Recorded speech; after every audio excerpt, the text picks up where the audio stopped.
Please, let's take our seats. Let's settle down. Let's settle down, please.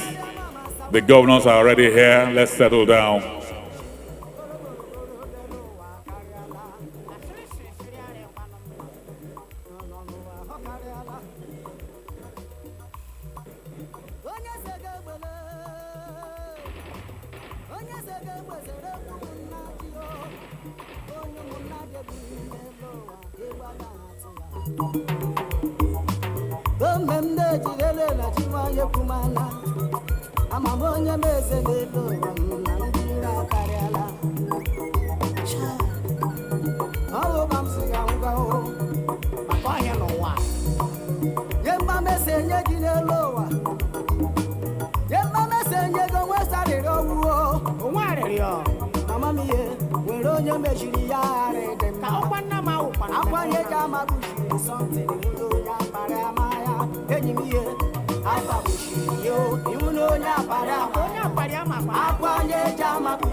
We're about to start. Can we settle down now, please? We're about to start. Let the cameramen depart the aisle. This.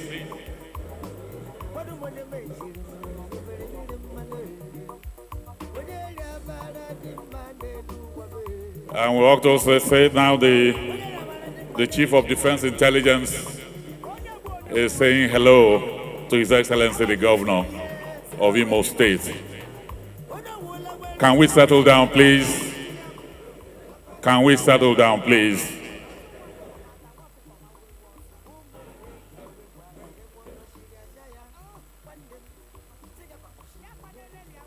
Can we settle down, please? So, Your Excellencies, distinguished ladies and gentlemen, please shall we all rise now for the national anthem.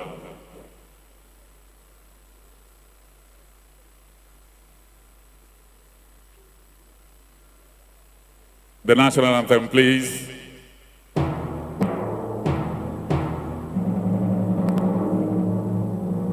Arise, O compatriots, Nigeria's call obey, to serve the fatherland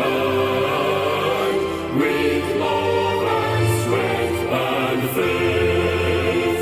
The labor of our heroes first shall never be in vain.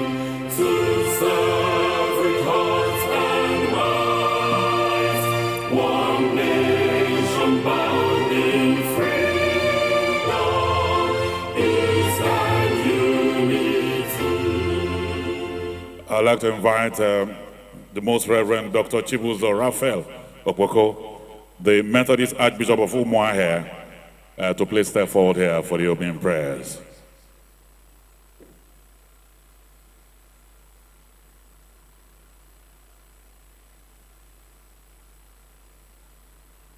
Please, let's clear the path for him, please.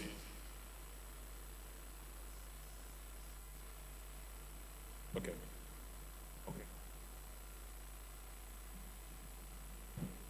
Let us pray. Let us rise up. Ka anyị niile guzo ọtọ. Biko ndị na-abụrụ ndị Igbo nọ ebe a, iwe wekwala unu. N'ihi na aga m eji asụsụ Igbo wee kpee ekpere a. Ka Chineke, mmụọ nke Chineke kụziere unu ihe niile m na-ekpe n'ekpere. Ka ekpere Chineke. Ezi onye nwe anyị na Chineke, gị ugwu a na-arị a na-atụ egwu. Ọgbara nkịtị na-ekwu ọtụtụ okwu, echeta obi esi ike, agbakwuru ezuru ike. Onye dịka gị, onye yiri gị, onye ka ga-eji wee tụnyere gị? Ọ dịghị onye ọbụla ma otu. Ya mere anyị na-ekele gị, anyị na-atụrụ gị mma mma, anyị na-ebuli aha nsọ gị elu, anyị na-akpọ isi ala nye gị, n'ihi na naanị gị bụ ọkaka. Ọ bụ gị mere ka ndị Igbo dịrị, ọ bụ gị mere ka aha ndị Igbo na-ada ụda, ọ bụ gị nyere anyị ụmụ, ọ bụ gị nyere anyị obodo ala Igbo. Anyị abịa ọbụna dị n'obodo nke ọwụwa anyanwụ, anyị abịarute ebe ịsọrịta, ịkparịta ụka maka ọdịmma nke ọwụwa anyanwụ. Anyị na-asị na ihe niile nke anyị kwadobere ime n'ụbọchị taa na nke a ga-eme echi, Chineke, ọ dị gị na ọ badara aka. Amara gị ga-ezuru anyị oke, ọganihu ga-abụ oke nke anyị. Chineke, ị ga-agọzi ndị niile iji wee bụrụ ndị gọvanọ anyị, ndị na-achị isi Imo, Abia, Enugu, Ebonyi, yana Anambra steeti. Chineke, ị ga-eji ha wee kwara ngwa ọlụ. Na ihe niile nke anyị ga-eme n'ụbọchị taa ga-abụ ihe egwuregwu, kama ọ bụ ihe ga-amị mkpụrụ, mee ka ala Igbo gaa n'iru, mee ka ala South East dị mma, mee ka ọbụna dị ihe ọrụ aka na ihe ndị ọzọ nke ji wee chọọ nta ego nke obodo anyị ka ọ gaa n'iru. Mezuoro anyị nke a. Ọbụna dị onye iji wee kwara ngwa ọlụ ihiwe isi ya bụ distinguished senator Chris Anyanwụ. Chineke gọzie na ndị otu ya. Ọbụna dị gọvanọ nke Imo steeti, onye nke na-anabata mmadụ niile. Chineke gọzie ya, gọzikwa ndị gọvanọ niile, gọzie ndị traditional ruler niile, gọzie ndị ụkọchukwu na mmadụ niile ndị bịara ebe a. Ka mgbe anyị ga-akparịta ụka, mgbe anyị ga-emesi ihe niile anyị ga-eme, otuto na nsọpụrụ ga-abụ nke gị, ọganiru ga-abụ nke obodo anyị. N'aha Jizọs Kraịst bụ onye nwe anyị. Amen. Thank you very much. Your Excellency, the Governor of Imo State and the Chairman of the Southeast Governors Forum, distinguished Senator Hope Uzodimma, CON. Your Excellency, the Solution Man, Professor Chukwuma Soludo, CFR, Governor, Anambra State. Your Excellency, Dr. Alex Otti, OFR, Governor, Abia State. Your Excellency, Dr. Peter Mbah, Governor of Enugu State. I'd like to welcome the chairman of today's event, former Senate President, distinguished Senator Ayn Pius Ayn, GCON. Let me welcome very respectfully Chief Dr. Emmanuel Iwanyaum, President General Ohaneze Ndigbo. I'd like to welcome here His Royal Majesty Agbogide, Nnaemeka Achebe Obiofonicha, and all our royal fathers that are here. Let me welcome the representative of the Chief of Defense Staff, representative of the Chief of Naval Staff. Let me welcome the representative of the National Security Advisor, members of the National Assembly that are here, distinguished senators, members of the House of Representatives, honorable ministers that are here, women leaders, youth leaders, invited guests, ladies and gentlemen. Your Excellencies, it is with pleasure that I welcome all of you to the first of its kind summit, the Southeast Beyond 2023. This is a summit designed to focus on the economic and security issues affecting the Southeast.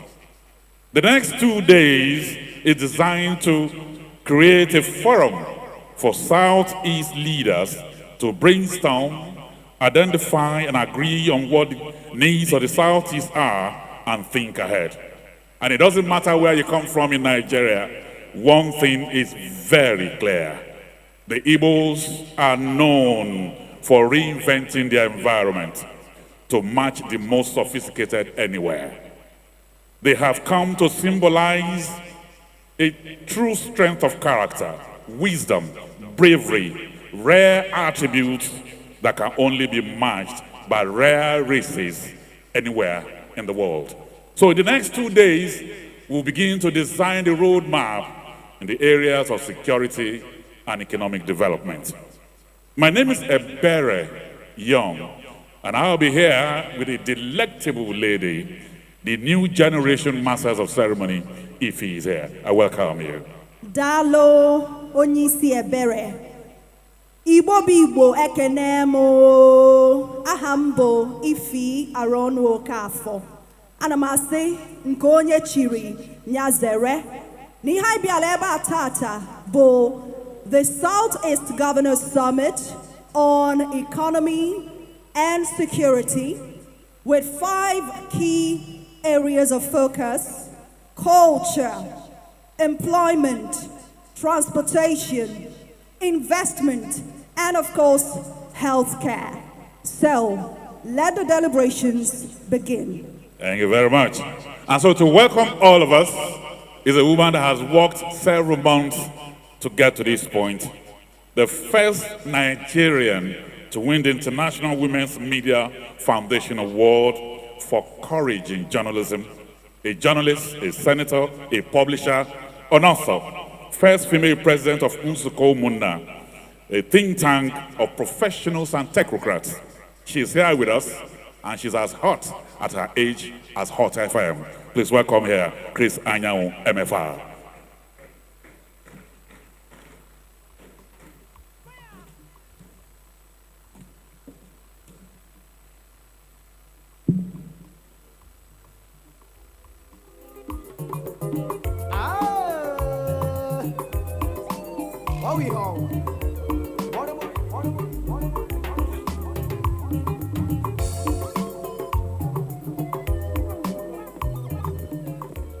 Your Excellency, the host governor, and my governor, distinguished Senator Hope Uzodimma.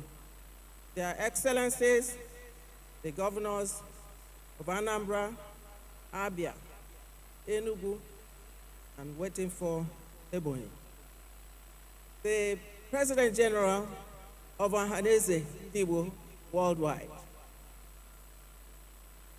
Former governors, former Senate presidents, the Abogid, the Obi of Onitsha, and other traditional rulers, eminent religious leaders, distinguished ladies and gentlemen. We have a long way to go today, and we're going to be very fast. On behalf of the Planning Committee, I welcome all of you to Owerri, the capital city of the heartland state. Today is a historic day.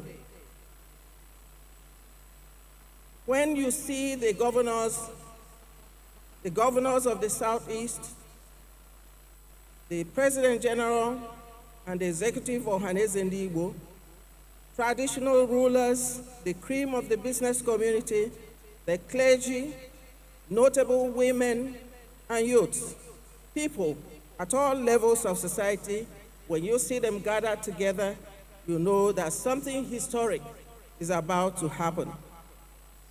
Ndigbo are here today to find solutions to the existential problems facing our homeland, the Southeast Zone, a place known for its peace and calm, its energy, its industry, and innovation, is facing relentless insecurity. This has impacted on the lives of the people and the once bubbling economy of the Southeast region. The Southeast governors have been grappling with this distraction to the region's advancement. Today, they have called you here not for lamentations, but to join the search for solutions. When I was asked to organize a summit on behalf of the Southeast governors by the initiator, the chairman of the Governors Forum, Governor Hope Uzodimma, it was clear that it was not going to be easy. But I was glad to take it on because, like most sons and daughters of Igbo land, I was very worried about how the zone was shaping.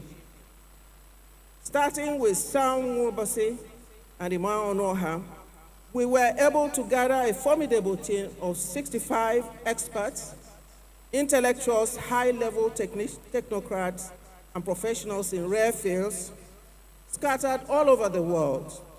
They have been working intensely for over 3 months, sacrificing their time and talent to study the problem of insecurity and its impact on the economy and designing a way forward for the Southeast. As part of our methodology and work plan, research committees were set up.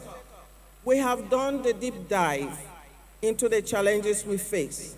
We have our findings. This summit is meant to harvest the views and suggestions of the people to further enrich the work already done by the committees, which we'll discuss tomorrow.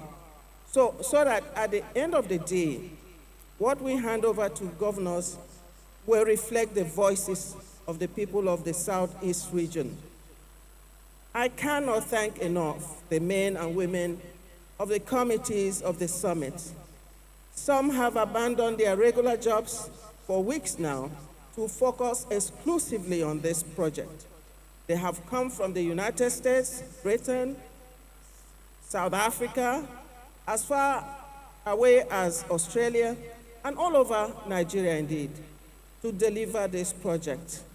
Ladies and gentlemen, there is no problem we have in the Southeast region that we cannot solve if we come together with single-minded focus and a strong sense of togetherness. I want to thank God for seeing us through to this day, and especially seeing all of you here safely. I thank the governors of the Southeast for the confidence they reposed on the team during the course of this work. Working for brilliant bosses who are high achievers in their own right is not an easy thing because you cannot get away with any sloppiness.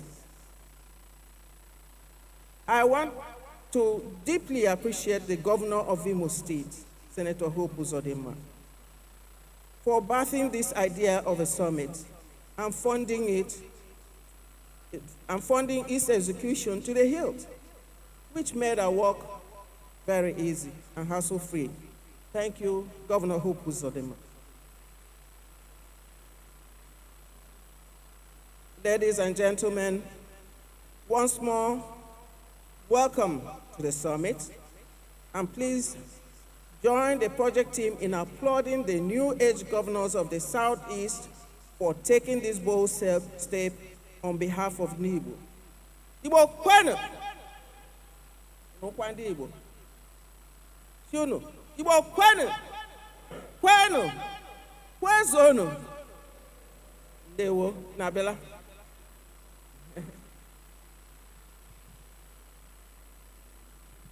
Anyị na-ekene ọmalịcha nwaanyị Senator Chris Anyanwụ MFA daalụ nne maka okwu ịgwala anyị dịka anyị na-amalite. Oge a bụzi mgbe anyị ga-anụ okwu chairman ga-agwa anyị, opening remarks by the chairman, His Excellency Senator Anyim Pius Anyim, GCON. Please, for the opening remarks.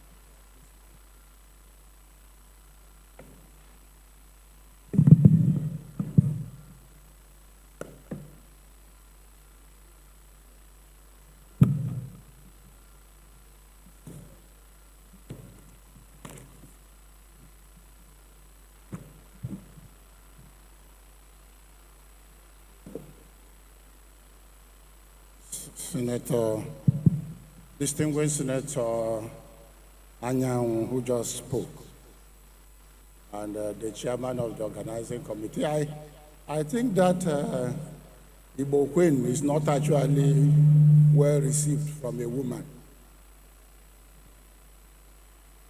And maybe that's why.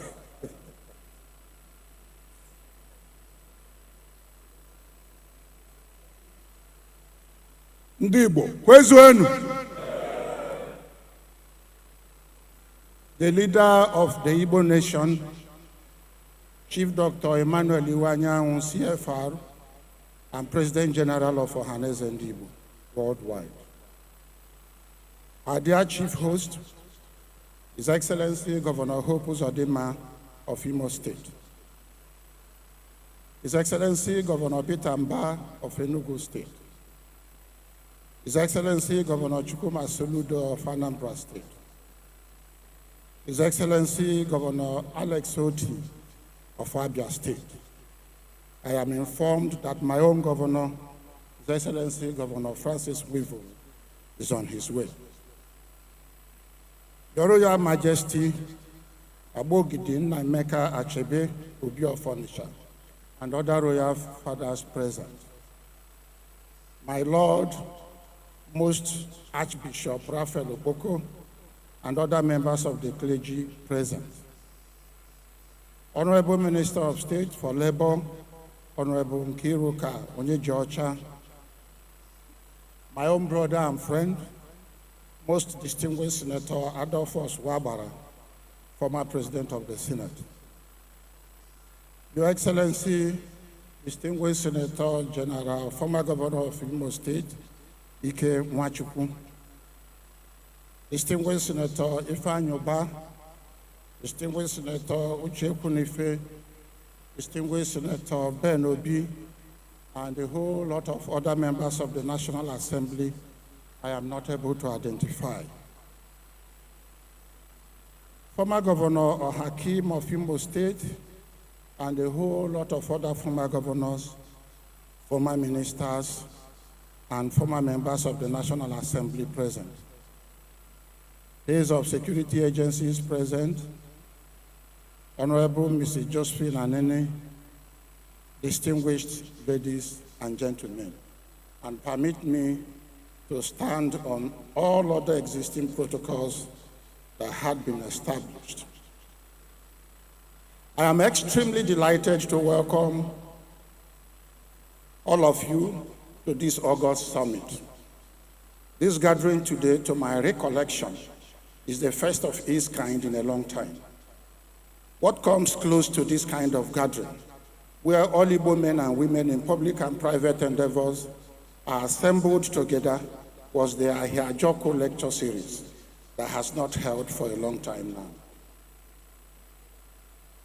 So let me therefore thank most profoundly our dear governors under the aegis of the Southeast Governors Forum for demonstrating leadership by convening this summit. I would like to thank the leadership of Ohaneze Ndigbo under its President General, Chief Dr. Emmanuel Iwanyan, CFR, for supporting this summit and mobilizing our people to attend. I have special thanks for the Summit Organizing Committee, headed by our own dear distinguished Senator, Chris Anyanwu. I thank you all. I congratulate you, ma'am.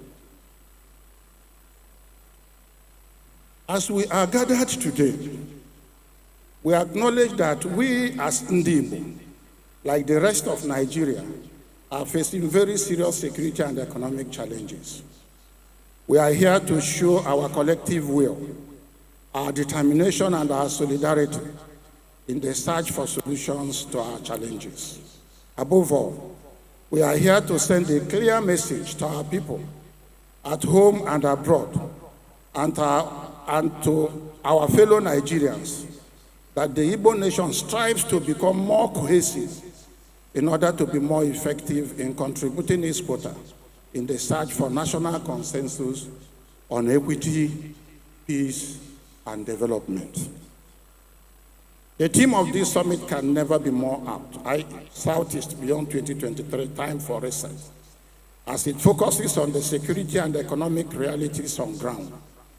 Accordingly, I believe that this summit presents to us a platform for deeper reflection on our situation, and more particularly, on what should be our best approaches and attitudes going forward. Let me state upfront that in this summit, we need deeper reflection on how best to pursue our rightful place in the Nigerian Federation. B, we must reconsider our present direction of development, that is, our social and economic priorities and choices. And lastly, we must agree on how to further engage our young brothers and sisters involved with Biafran agitation to reconsider the idea, because no wise man goes to war with himself. Hence, after the war, you either kill yourself or wound yourself badly. Ladies and gentlemen, I am also aware that our able governors have set out in their respective states to address most of the issues we are going to discuss in this summit. For instance, I am aware that in addition to the security initiative in each and every Southeast state, His Excellency Governor Soludo just held an Anambra Economic Summit. Governor Peter Mbah of Enugu State just had Economic Roundtable. Governor Hope Uzodinma of Imo State is developing a new economic corridor in Uguta. Governor Francis Nwivuru of Ebonyi State is developing a new industrial and youth enterprise program. And Governor-elect Otti of Abia State is reviving Aba as a new economic corridor.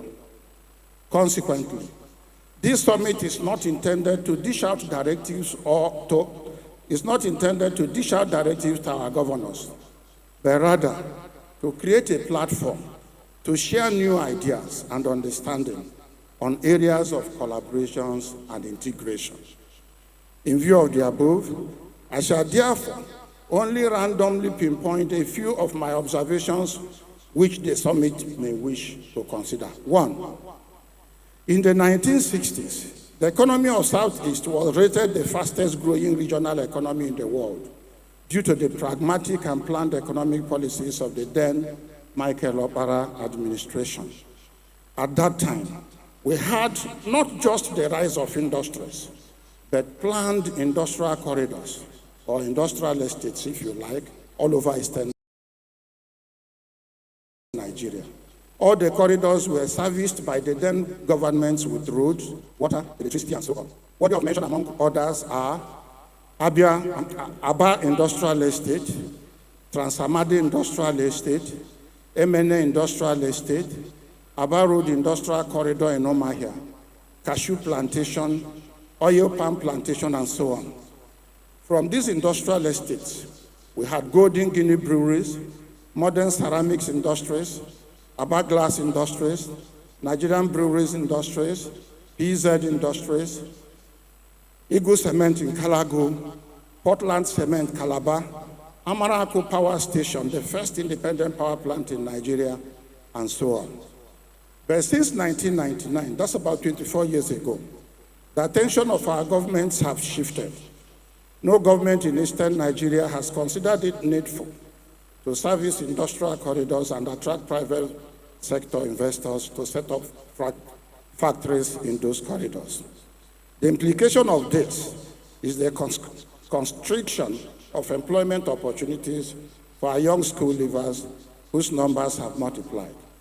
According to James Baldwin, the most dangerous creation of any society is the man who has nothing to lose. This may be the reason for the upsurge of crime and criminality in our zone. In the words of Robert Kennedy, every society gives the kind of criminals they deserve. We need to rethink our developmental priorities in accordance with the needs of the moment. I make bold to say that policy choices and prioritization are fundamental responsibility of leadership. 2, in the 1970s and 80s, Southeast was known for its special entrepreneurship apprenticeship system. It was one of the most unique and fastest growing of its kind in the world. It is therefore ironic that as this system is beginning to catch global attention for serious study and wider adaptation, it is now under severe stress here at home. To worsen matters, successive governments cared little about the collapse of technical secondary schools, which would have supported our budding entrepreneurs. It is my honest recommendation that we should collectively re-engineer this entrepreneurial system, make it fit for the changing times, and ensure that it remains one of our unique contributions to the new global economic direction. 3, as a young Nigerian leader, I was privileged to learn at the feet of many of our elders. The late Super Permanent Secretary at Large, Ahmed Joda, was one of them. He once told me that the first generation Nigerian universities were planned and built as part of the National Economic Plan. According to him, before any university was built, a 5-year plan was factored into the National Economic Plan to accommodate their graduates. The courses and curricula of those universities were also tailored to areas of national needs.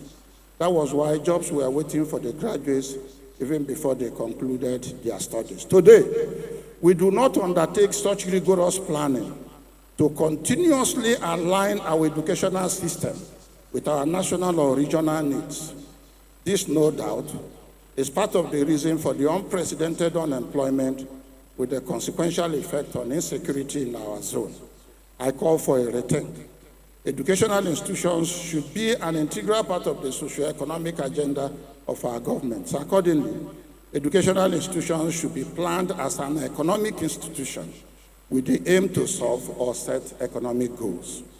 4, I observed that in the 1960s, government officials and elected representatives struggled to make ends meet. But today, the shortest cut to affluence and fame is to have access to government appointments or be elected as an honorable member. This has created an unhealthy competition in the politics of our time, leading to militarization of our political processes and its consequential effect on insecurity. We need a rethink because the arms used during elections do not decay thereafter. 5, there is clearly a nexus between the current high level of insecurity in the Southeast and the fact that some criminal elements are unleashing mayhem under the cover of agitation for Biafra. We must emphasize that the circumstances that led to Biafra agitation in 1967 is not the same as what is happening today. Therefore, we must endeavor to point out the difference in the present agitation. Today, we do not have anything that in any way approximates to the situation in 1967. There is absolutely no consensus on the purpose, content, method, and boundaries of today's Biafra agitation. I therefore call for a rethink by all those involved in this agitation. In rethinking the Biafran agitation, we need to honestly articulate what have been the outcomes or impact of the agitation so far. For example, in my own opinion, in the last 4 years, every Monday had been declared by some non-state actors as sit-at-home day. The enforcement had been brutal, leading to enormous loss of lives and property. It is estimated that hundreds of lives and hundreds of billions of naira have been lost to the sit-at-home order and its enforcement. 2, life has become very difficult in the Southeast, and almost every successful person in the Southeast is in self-exile. If care is not taken, very soon, none of us will come home, no matter the number of security personnel you carry.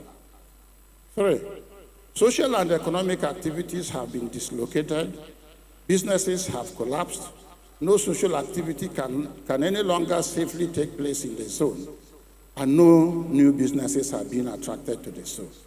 If care is not taken, very soon, every means of livelihood in the zone may dry up. Heavy arms and ammunition have become instruments of political campaigns, resulting in gross voter apathy. If care is not taken, very soon, Southeast will lose national political relevance as votes from Southeast will no longer be of any consequence. Crime and criminality have become widespread in Southeast because common criminals have taken advantage of the agitation to advance their evil enterprise. Ladies and gentlemen, in view of the above, I call for the following actions. We must articulate and put on record the human, material, and social losses occasioned by this insecurity. This data may appeal to the senses of our young men and women who are involved in this agitation and who may have been underestimating the impact and consequences of the carnage. The data may also attract the sympathy of those who are in a position to help us out. 2, we must, as leaders, state very clearly and put on record our common position on this agitation. 3, we must be bold to identify and put on record our position on the causes and solutions to this insecurity in the Southeast. Distinguished ladies and gentlemen, mine is to welcome you to this summit. But in addition, let me urge you to speak up. We must go out of here with clear vision and direction of where we are going and how and when to get here and when to get there. We must not wait this rare opportunity. Again, I say, Ndigbo, the day is today and the time is now. I thank you all.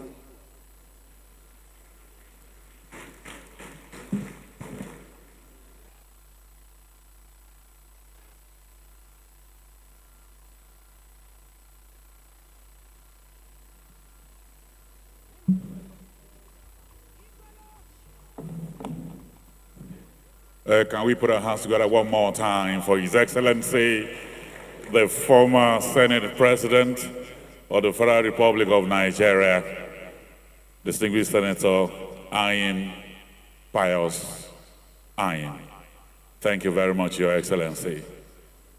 Your Excellencies, distinguished ladies and gentlemen, this summit is strictly to reset our priorities to the Southeast in the areas of security and economic development.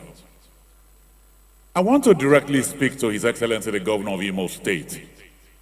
Your Excellency, barely 4 years ago, when you started this journey, you told Imo people that you are coming for reconstruction, rehabilitation, and recovery. Only yesterday,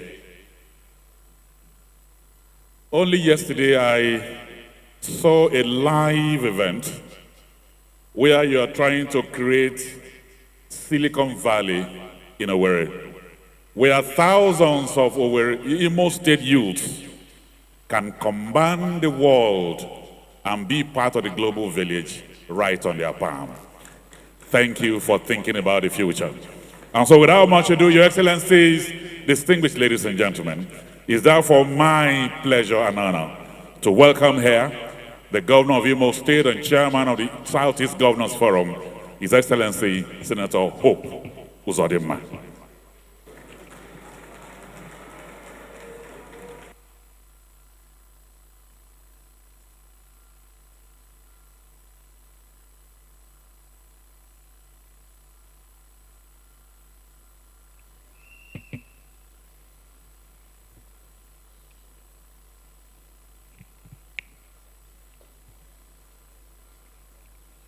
Your Excellencies,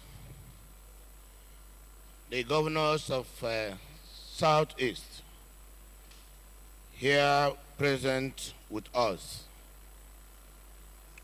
the President General of Ohaneze Ndigbo Worldwide, Chief Dr. Emmanuel Iwayam Gamba, former governors in our midst, former Senate presidents, the speakers of the various houses of assemblies in the southeast of Nigeria, the honorable ministers, the Minister of Science and Technology, Chief Naji, the Minister of State Labor, Employment and Productivity, Right Honorable Kiru Onyejocha, the Chief of Defense Staff, ably represented by Major General Parker on their day, the Chief of Defense Intelligence, National Security Advisor, ably represented by Major General Okechukwu Ugo, retired, the Zonal Coordinator, National Center for the Control of Small Arms and Light Weapons, the Chief of Army Staff, ably represented by our able Major General H.T. Dada, the GOC 82 Division, Nigerian Army, the Chief of Naval Staff, ably represented by Rear Admiral USA Shugali, the FOC Commanding Central Naval Command. I must inform this august audience that the service chiefs are engaged with a national assignment that coincided with this date, and that is why they are all represented, including our own dear Chief of Naval Staff. The Royal Fathers of the day, His Majesty the Obi of Onitsha, Igwe Alfred Echebe, and other Royal Highnesses in our midst, the Chairman, Imo State Council of Traditional Rulers, Eze Isi Okeke, the Chairman, Imo State Council of Elders, His Royal Highness Eze C.I. Ilomaya, distinguished Igbo leaders, elder statesmen, great Igbo business moguls, and the academia, and also the private sector investors, gentlemen of the press, ladies and gentlemen.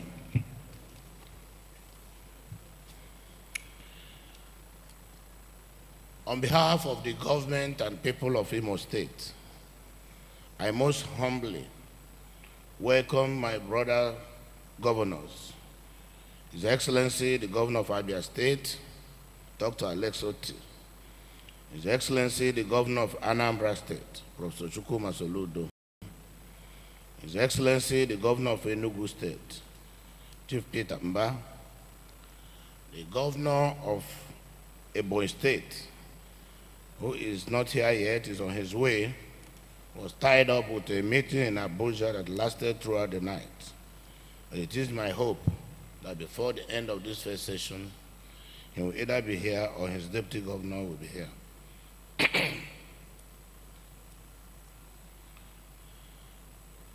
I want to thank all of us here gathered for coming to honor us with your presence.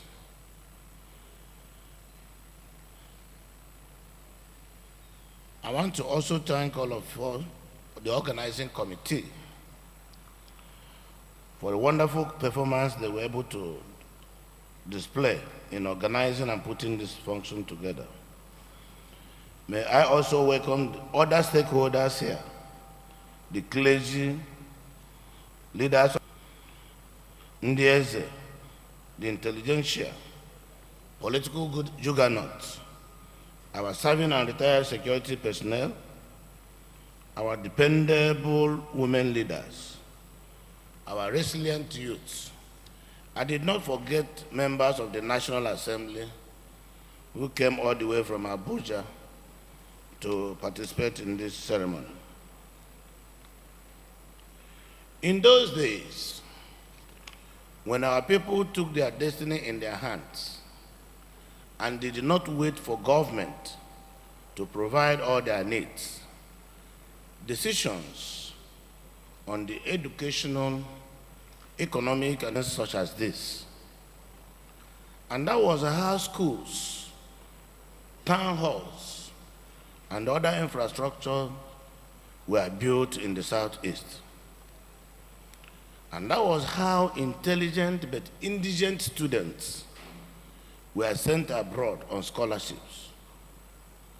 And that was how cooperative societies were set up to aid the commercial needs of our members. For me, this summit heralds a glorious new dawn. I pray that it shall stimulate and grow the creative energy we need to forge a lasting synergy among Ndigbo.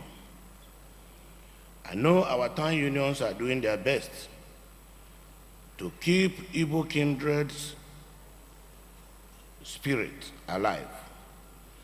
But we all know that the thread is weakened.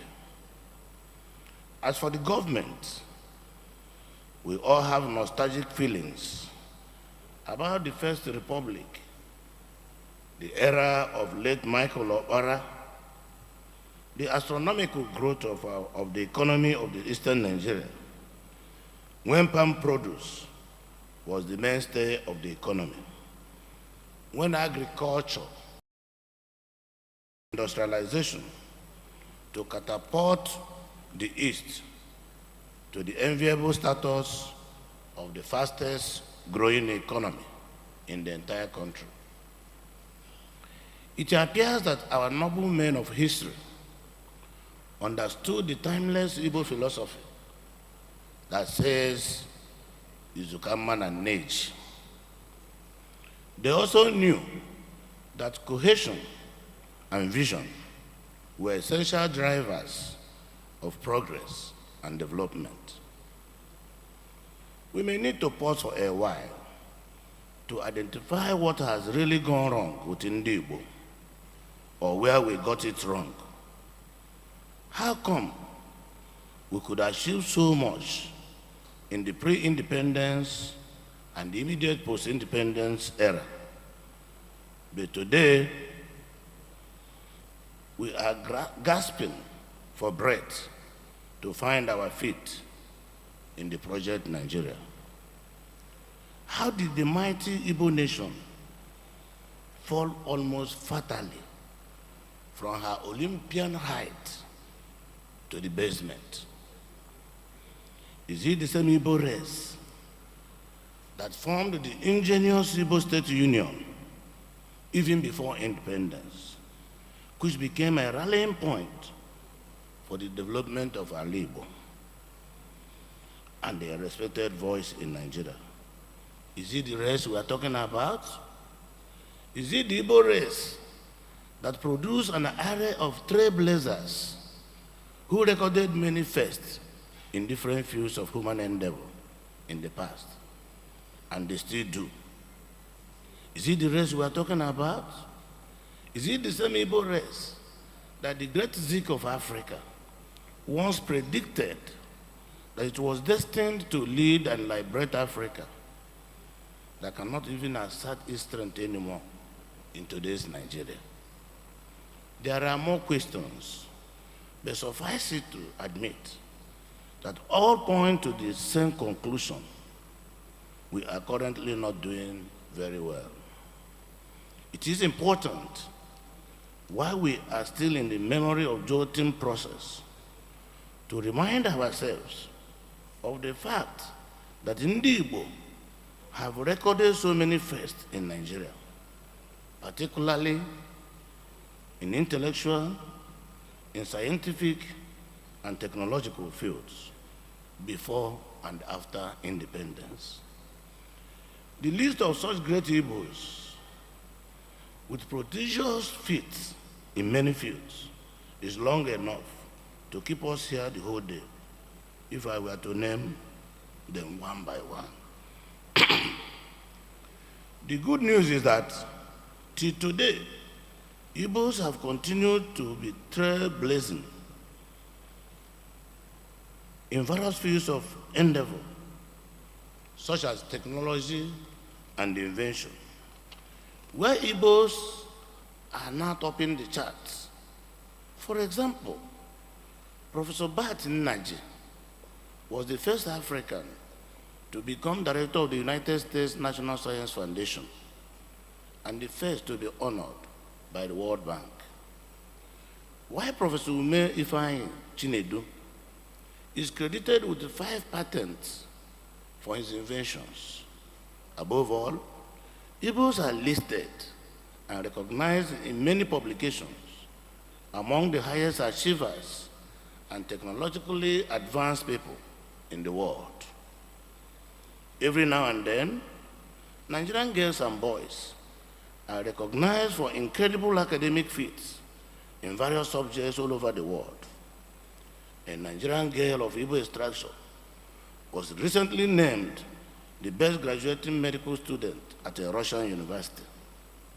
A few days later, a Nigerian boy was named the best graduating student at a university in the United States of America. Recently, an Igbo girl was the best graduating student in a Chinese university. Evidently, therefore, one can say that Igbo intellectual and technological ingenuity is still alive and kicking.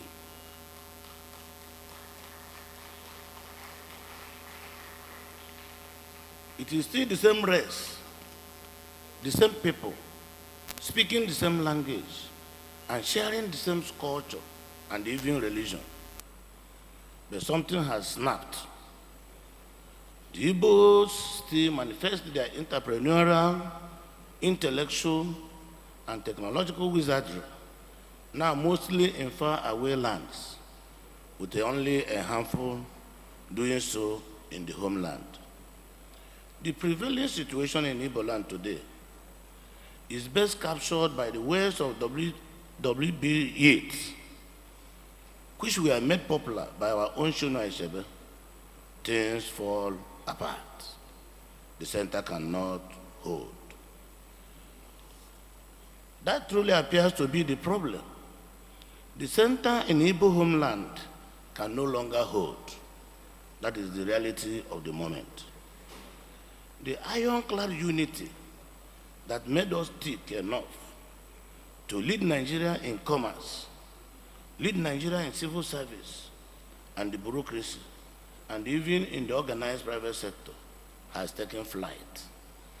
That is the cancerous worm that has eaten deep into the fabric and soul of Ndigbo. We are no longer united. We no longer speak with one voice. We have allowed ourselves to be fragmented. We have willfully allowed ourselves to be divided. And as the scripture says, a house that is divided against itself cannot stand. Some of our brothers and sisters even refuse to be referred to as Igbos, that is how sorry and how sad our story is. That is why the Igbos have become almost distant from the mainstream Nigerian polity. So what do? Do we fold our hands and allow ourselves drift further into the bottomless abyss of insignificance?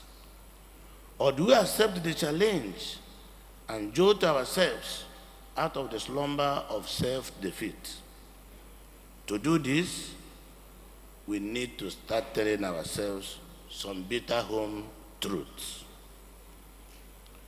Unfortunately, or fortunately, the challenge of insecurity is bringing us together to partner and cooperate again. Onye ndị iro gbara gburugburu na-eche ndụ ya nche mgbe niile.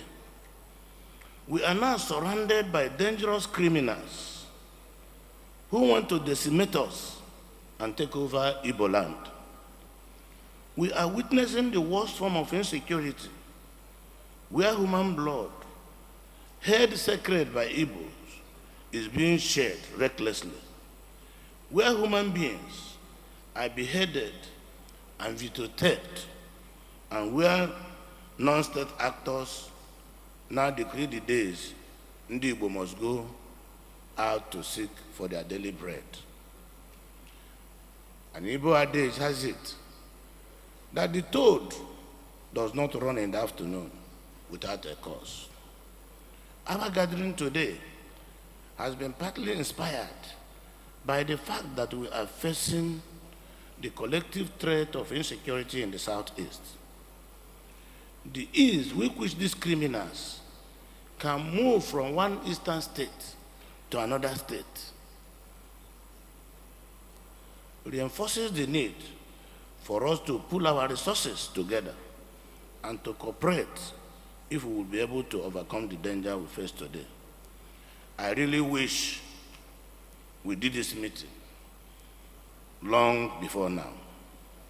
However, it is not too late, and Osita Ademma should be our watchword, a source of encouragement and hope.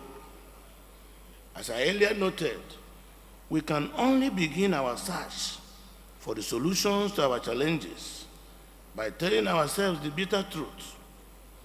Already, we have identified the lack of unity as the major burn of our generation. In trying, therefore, to profile a solution to the major cause of our latter-day disunity, I have reminisced back in the time to our roots, and I have come to the conclusion that the real cause is that we have abandoned a special attribute that is not only unique to us, but makes others envious of us. I think that the crux of the matter is that we have allowed what we consider our unique identity attribute to rot. What is the Igbo unique identity attribute? Or otherwise, if you may wish, called DNA, if you prefer. It is our Republican spirit. I dare add that it is on the altar of our unique Republican spirit, fired by our kindred spirit, that our entrepreneurial energy and creativity are nurtured and unbundled. That is also the spirit that drove our unity in the past. How do I mean? As I alluded to earlier, one of the things that stood Ndigbo out in the First Republic and pre-independence era was the well-organized Igbo State Union. That union, which was driven by our Republican spirit, successfully brought every Igbo man under one umbrella. A few details here will suffice. The Igbo State Union was founded in 1948, 12 years before independence. It was an umbrella union that brought all Igbos together. It was private sector driven up to 1966. when it was proscribed along other political parties. The Igbo State Union had branches in every major town in Nigeria. It was a strong voice in the national political space. It believed strongly in a united Nigeria. It was a catalyst for private sector-driven development projects, such as schools, hospitals. The school known today as National High School Mbah was built by Igbo State Union. It also built one of such schools in Kano and a number of other cities across the country. That is the spirit of unity. That is the origin of Nigerian project. That is the belief of an average Igbo man. What has gone wrong? The Igbo State Union was self-funded. It did not depend on public funds. It was influential and was respected all over the country and beyond as the independent and uncompromisable voice of Ndigbo. The salient takeaway from the above are as follows. The Igbo State Union was a private sector initiative and was private sector funded. Independence, it remained so. It was very influential as the united voice of Ndigbo. It was the Igbo Republican spirit that drove the union, hence no public sector influence or control. The people voluntarily came together and committed to defend, promote, develop the Igbo race with their own funds and at their own pace. The Igbo spirit of enterprise thrives more in an unfettered ground defined by freedom and equity, not on a litany of rules. The key to the sustainability and functional deployment of the micro-Igbo kindred spirit or the macro-Republican spirit lies in a private sector-driven initiative. Going forward, it is therefore my well-considered submission that we need to return to the golden era of the spirit of the Igbo State Union if we are truly desirous of a resurgence of an unassailable Igbo unity. Mind you, I'm not calling for a rebirth of another Igbo State Union. Far from it.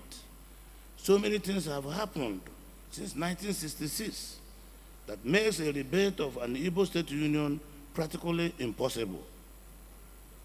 Besides, Ohaneze Ndigbo has been around trying to fill the vacuum created by the demise of the Igbo State Union. Also, the dynamic reality of today makes it imperative that as a people, we must embark on a paradigm shift. We must be done, therefore, and what must be done is to reinvent the Igbo State Union spirit in a more pragmatic way to suit the challenges of our present generation. I had broached this idea when I delivered the 14th Eninjoku lecture at the University of Nigeria in Nsukka in 2018.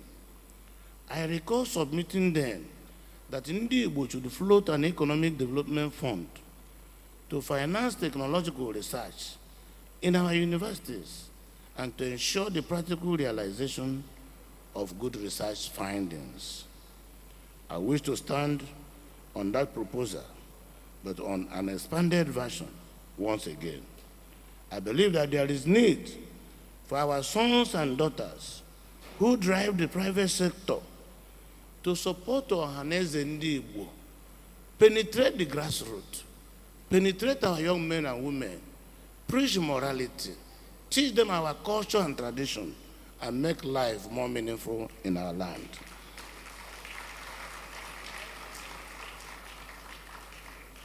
Ohaneze should be encouraged to have branches in all the states of Nigeria, including Abuja, in all the local governments in Nigeria where Igbo people live. All existing town unions should encourage and be encouraged to dissolve into Ohaneze Ndigbo so that we can be united, and under that umbrella we can speak with one voice.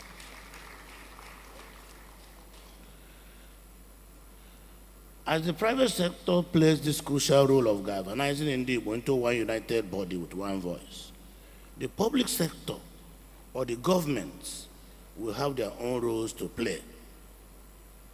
I can confirm to you that our governors are working together and united, and the present set of governors are desirous in having Igbo interests developed, in having our region secure, in doing everything that will be necessary to bring prosperity to our people. In this connection, I consider it very necessary to suggest that the cooperation and unity of all Southeast leaders, both in public and private sector, they must come to meet, float a platform for routine engagements so that collectively we can define our destiny. Collectively, we can defend our destiny. Collectively, we can protect our zone. I'm submitting that this meeting today be adopted as a standard annual meeting for leaders of Ndigbo. I therefore call on the organizing committee to consider this as part of the recommendation that they will adopt. A special forum should be established for all political office holders in the Southeast to meet at least twice a year, to exchange ideas, form a synergy on matters concerning Ndigbo. This will help us have a common national position on as many issues as possible. I will further suggest that we establish a platform for regular dialogue between the Southeast leaders and our youths. This could be by way of having a standing committee for Southeast youth engagement with leaders, a biennial conference, a conference between the leaders and the youth groups can be convoked. Through such interactions, the leaders will begin to understand and appreciate the peculiar challenges of our youths. Our youth also will have the opportunity of knowing what is happening in the world and in the country, because some of them have derailed out of ignorance, or otherwise I can say because nobody is talking to them. I think that the need to reinvent the guidance spirit of Onyaga na Nwanne in Igbos cannot be overemphasized. The decline in that spirit resulting from our defeat in the Civil War was our greatest loss.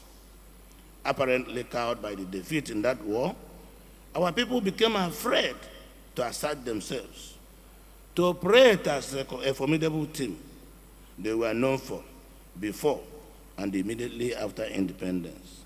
This lacuna in the Igbo psyche is what I hope that can be filled through the proposals I have just outlined. Returning to the role of the private sector or public sector in ensuring a renaissance of Igbo unity and development, I believe the place to start is by addressing the nagging insecurity challenges in our land. As noted in this address earlier, one of the reasons why we are here is to discuss the prevailing insecurity in the Southeast and the way forward.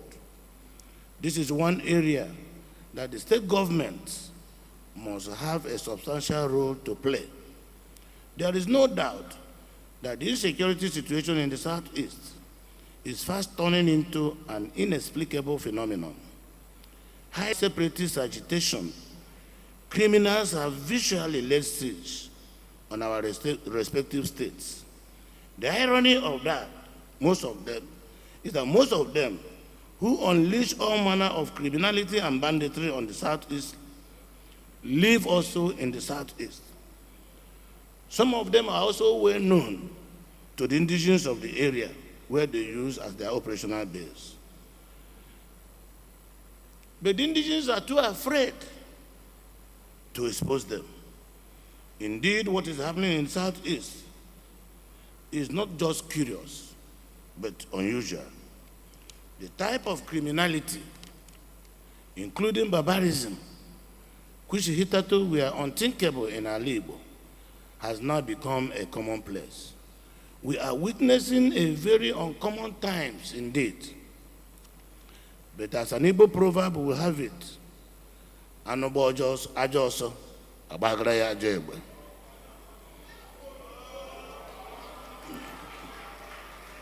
If an animal makes a dangerous sprint, you have to fire at it with additional impetus.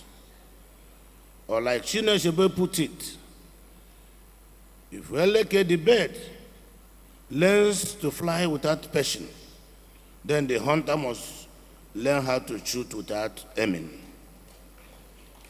The summary is that we are in unusual times, and we must apply unusual solutions.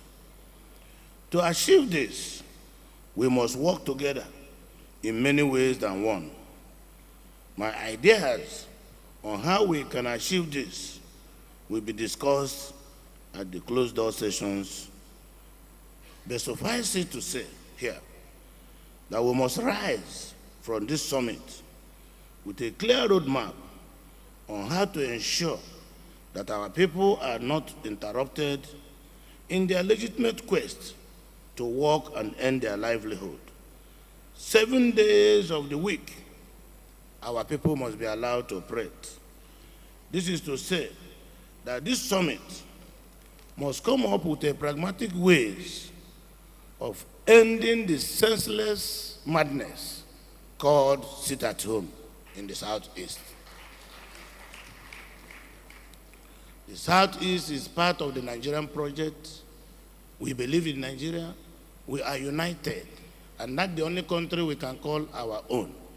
And I would recommend that one day a president of Southeast extraction will emerge as a Nigerian president.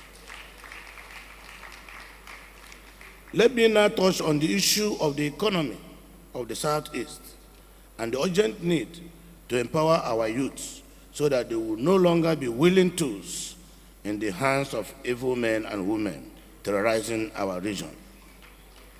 While I concede that the issue of unemployment is a recurring problem pushing governments to their wits' end, it is something that will not go away except we tackle it from the roots.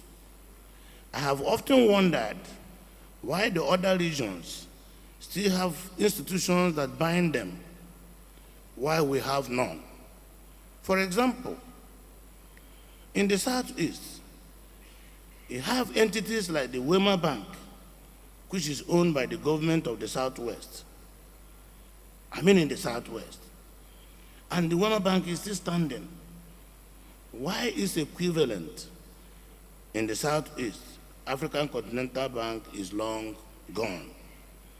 As a matter of fact, we have visually allowed the Michael Okpara legacies to go to West. Our economic sustainability strategy has never taken into account the need to work together for the growth of the Igbo economy as a whole, even though we come from different states. As I mentioned earlier, when I delivered the 14th edition of the famous Eni Njoku lecture series, I advocated for the establishment of a development fund for Ndigbo to fund economic and technology research by our academics. Our sons and daughters with the wherewithal should make contributions to this fund, while our academia will assess and utilize these funds to embark on research that will drive our innovative ideas for economic and technological advancement. This advocacy of mine is still as relevant today as it was on the first day I canvassed it. A further step can be taken to establish a Southeast Technology Village or science park. I had also made this call in one of my public lectures. This can be called the Orient Technology Village, and will serve as a place where talented scientists can be deployed to translate research findings from our universities into new products. I foresee the possibility of this village serving as the springboard that can turn our Igbo, and indeed Nigeria, into the Japan of Africa. Again, because our people are entrepreneurs and traders, we need to assist them to make their contributions towards the economic growth of the Southeast. There is also a need to create common trade institutions, like the establishment of Southeast Commodity Board, for the purpose of boosting agriculture and commerce in the region. While the board helps farmers to take in and store their surplus yields, the masses will access these products at affordable rates. To achieve this effectively, there should be an efficient transport system across the region. The 5 Southeast states can establish and run a common transport company to facilitate the movement of goods and personnel across the region. We can even establish a railway system to run across the 5 southeastern states. With our Southeast Railway Corporation, our dream of economic integration would have come closer to reality. The current efforts of my administration in dredging the Oguta Lake up to the Atlantic Ocean are also geared towards boosting the economy of the Southeast, particularly because it comes with the prospect of a river port. This will certainly accelerate our economic development. Let me at this juncture commend our brothers and sisters in Nnewi, Anambra State, and Mbah in Abia State for their vision in sustaining the towns as the economic hub of the Southeast. It fits into our vision of backward integration, investing at home for our development. I'm looking forward to seeing more Nnewis and Mbahs replicated in various towns of Igbo land with specialized markets and services. We have Aba, we have Olu, we have Onitsha, we have Nsukka, we have Abakaliki, all waiting for these specialized markets and services. Let us explore the opportunities.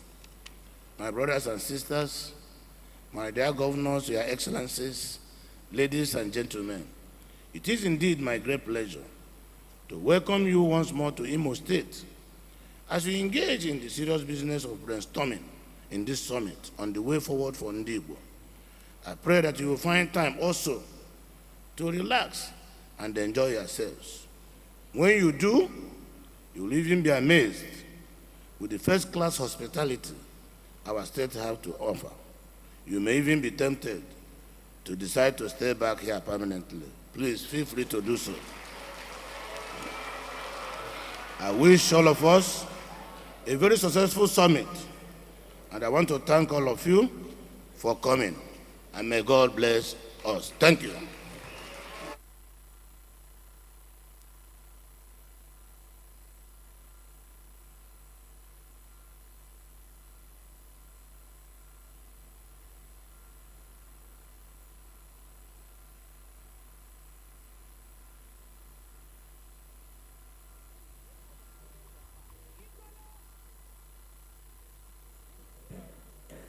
The hope of Imo State.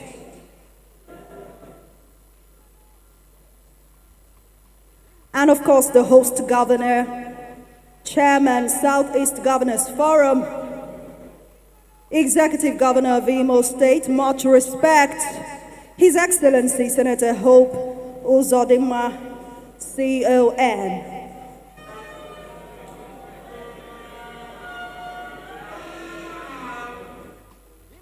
And to mention that we have here present the Honorable Minister of Innovation, Science and Technology, Chief Uche G. Nnaji. And now it's time for us to listen to a man who is also co-hosting this summit. He is the executive governor of the Light of the Nation, Mr. Governor of Anambra State, Professor Chukwuma Charles Soludo, the Solution Governor, and of course, a former governor of the Central Bank of Nigeria, Solution Governor. We know of disruptive change and all the things that he stands for. So we cannot wait to hear the remarks by a commander of the Federal Republic. Mr. Governor of Anambra State, Professor Chukwuma Soludo, Ọkammụta ka ọ bụ, anyị na-anabata ya dịka ọ ga-agwa anyị okwu n'oge a.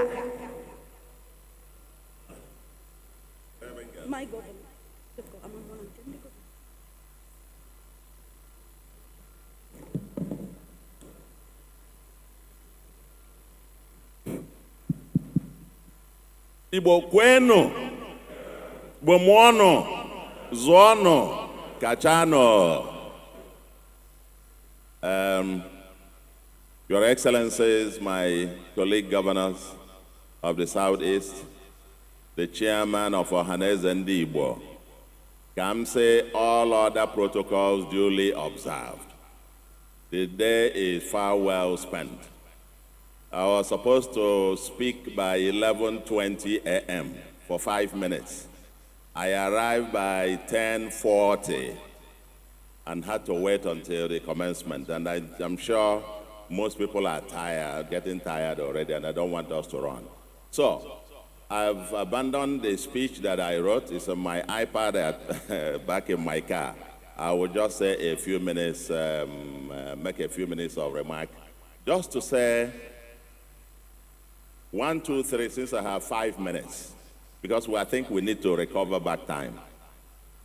Some of us will be running in a few minutes' time. 5 minutes, 5 points. The first is gratitude. Gratitude to the organizing committee. Gratitude to Ohaneze Ndigbo.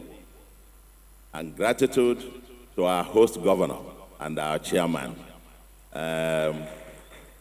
I think he actually spoke on behalf of all of us. The governors. When he was going on, I said, let him take our own time, and so to speak. We donated it freely to him to speak on our behalf. Thank you very much for hosting this. This was scheduled by all of us, and I am very delighted to be here. I want to thank all of you, and thank you all for coming, answering the call of this summit, scheduled by the 5 Southeast governors. That's my first point, gratitude and thank you. The second is and that is the most important reason why all of us, the 5 Southeast governors, are here. And that is to let our people know of our unwavering, unalloyed commitment to this project. And so I want to say, on behalf of myself, the government, and the great people of Anambra State, that we are committed to this Southeast agenda.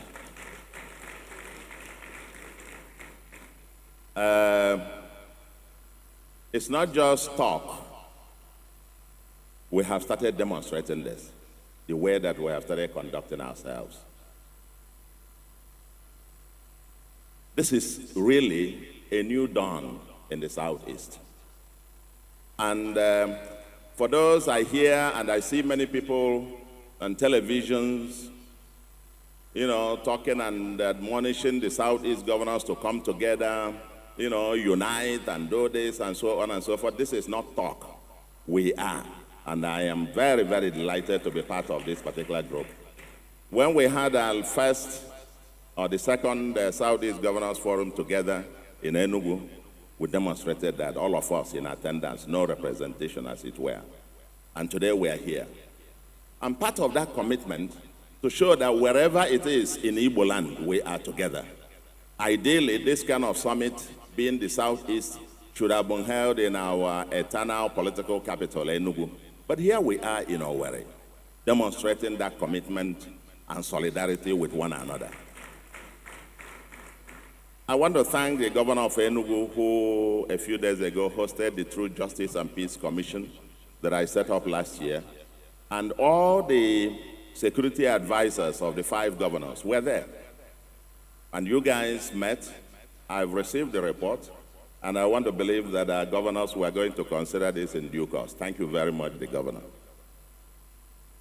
And so, a new dawn, a new team, now give us the agenda. And that brings me to my third point. My third point is that we need a plan. I don't want to regale you with my own proposals and so on and so forth. We all have ideas. But for the organizers of this summit, what we need and will very much cherish from all of you, it's not just a 2-year plan, a 5-year plan. The Vatican plans in centuries. Give us a 100-year plan for the Southeast. Leostan, you're welcome. Give us a 100-year plan. And in Anambra, we developed a 50-year plan, Vision 2070. My manifesto derived from that 50-year plan. We are intentionally, deliberately, intently implementing that. We need a plan. Because if you don't have a destination in mind, any road will take you there. I want to believe that at the end of this summit, we have a working group that will give us a Southeast plan and an agenda. I'm giving you more job to do. A plan. The next one is homeland consciousness. What will it take to implement this plan? Onwa? You spoke extensively about the things that we need, this and that, and so on and so forth. But I want to suggest, dear friends, that if we don't have the homeland consciousness, we don't believe in ourselves, this will not be achieved. So, let us believe. I've had the speeches given, books of lamentations. They're very good to lament, but I rather like to see the glass as half full than half empty. The Southeast is ready for business. The Southeast is ripe for business. And we must all believe in our ability to turn things around and get the Southeast going again. That must be the outcome of this particular summit. We can lament about the insecurity and so on and so forth. This is not the most insecure place in the world. Other places are thriving in spite of their own insecurity. Yes, when I arrived in Anambra, 8 local governments were totally under siege by these hoodlums. They're all gone. We're settling to business. They will not deter us. Anambra and the Southeast, all of us, must be determined to move our place forward, in spite of the challenges.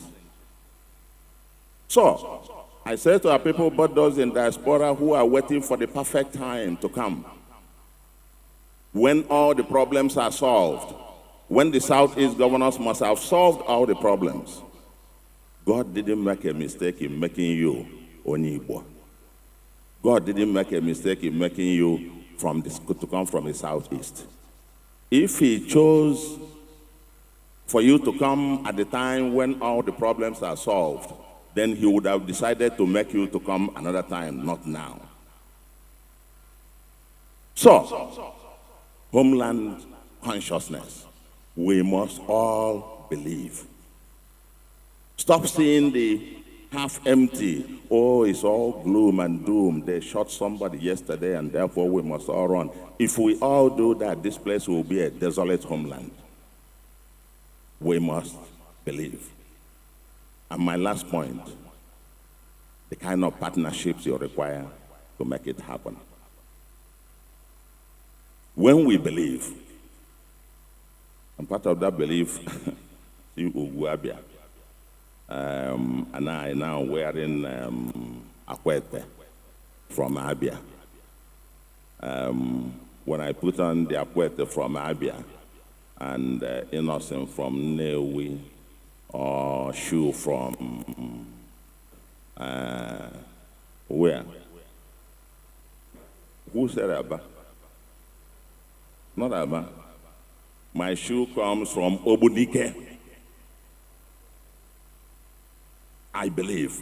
Because I do what? I believe. Where is yours coming from? Eh? Where? No. I can say the fine things from Italy and from all over the world and so on. We must believe. So, self-belief, for me, is fundamental. If we live here without mainstreaming that, then all this wallowing, we might have just come, feel good factor, we talk to ourselves and go home. We must believe in ourselves.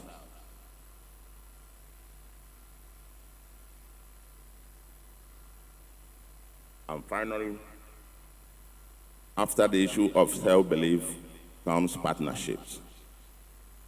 Ndigbo, we need not just ourselves, we need Nigeria. Ndigbo need Nigeria and Nigeria needs Ndigbo. Ndigbo need Africa and the world and Africa need Ndigbo. As an itinerant people, we cannot be an intolerant people.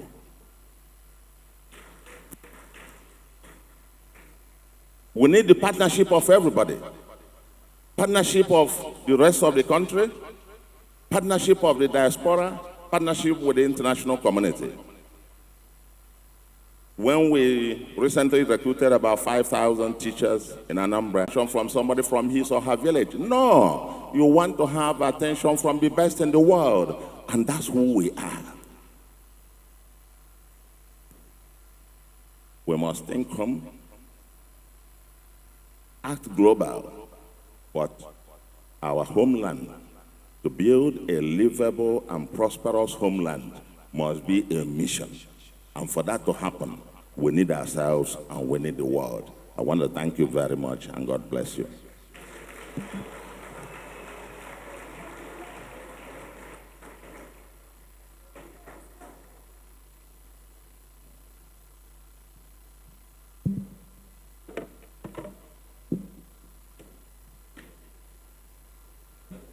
Without doubt, he is a world-class scholar.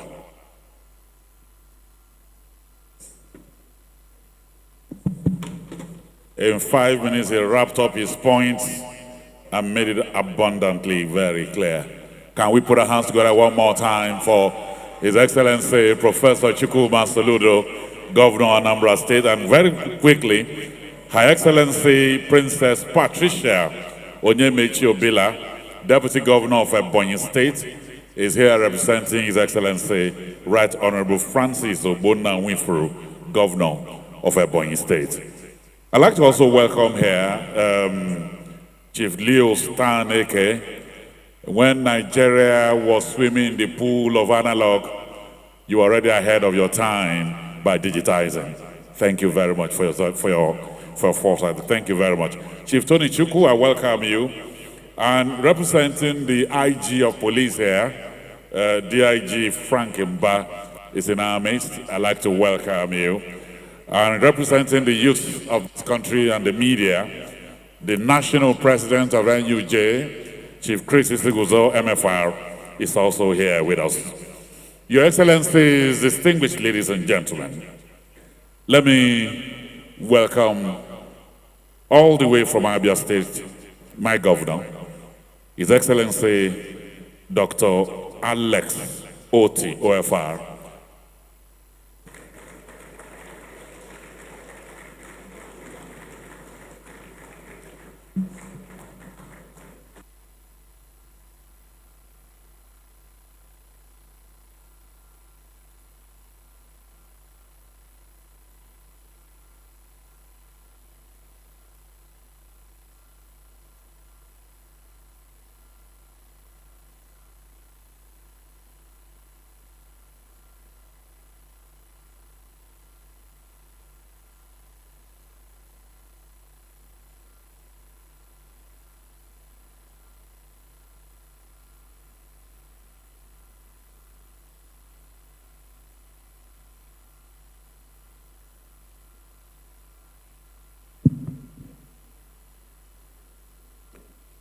Your Excellencies, the governors of the Southeast states, the Deputy Governor of Ebonyi State, distinguished ladies and gentlemen, I must not fail to recognize Abogidi, the Obi of Onitsha, Igwe Nemeka Alfred, Achebe CFR, Igwe No. Igwe is my father and my mentor. So let me use him to recognize the other traditional rulers, including the chairman of the Council of Traditional Rulers, Abia State, His Royal Majesty Eze Linto Mbah. I must also recognize my own Archbishop, Oboko, the Methodist Archbishop of Umuahia, and therefore stand on other existing protocols. It's such a difficult task to speak at a process. Former governor of Central Bank, and my senior brother, Professor Soludo.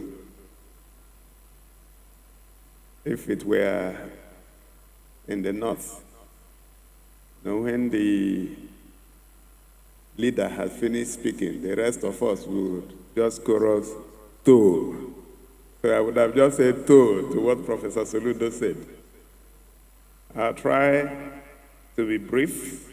I'm most especially delighted to stand before you today and share my thoughts on the importance of this summit and the expectations of many Igbo sons and daughters and other interested local and international players who will be quietly following to see what fruits this event will bear in the medium to long term.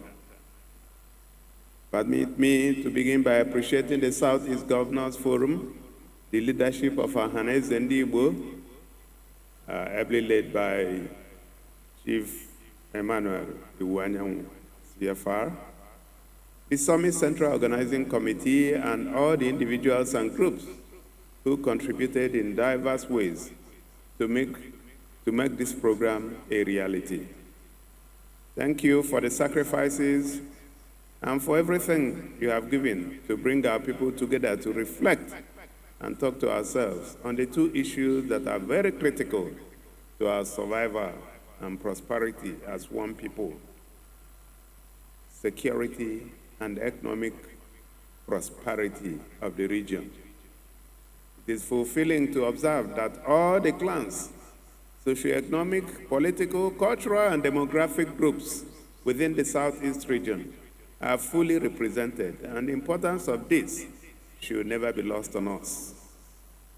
The vision of the organizers of this event is very clear: building a secure, prosperous, and economically robust Southeast.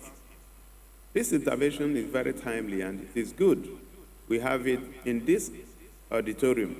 Individuals with records of proven achievements in all thematic areas.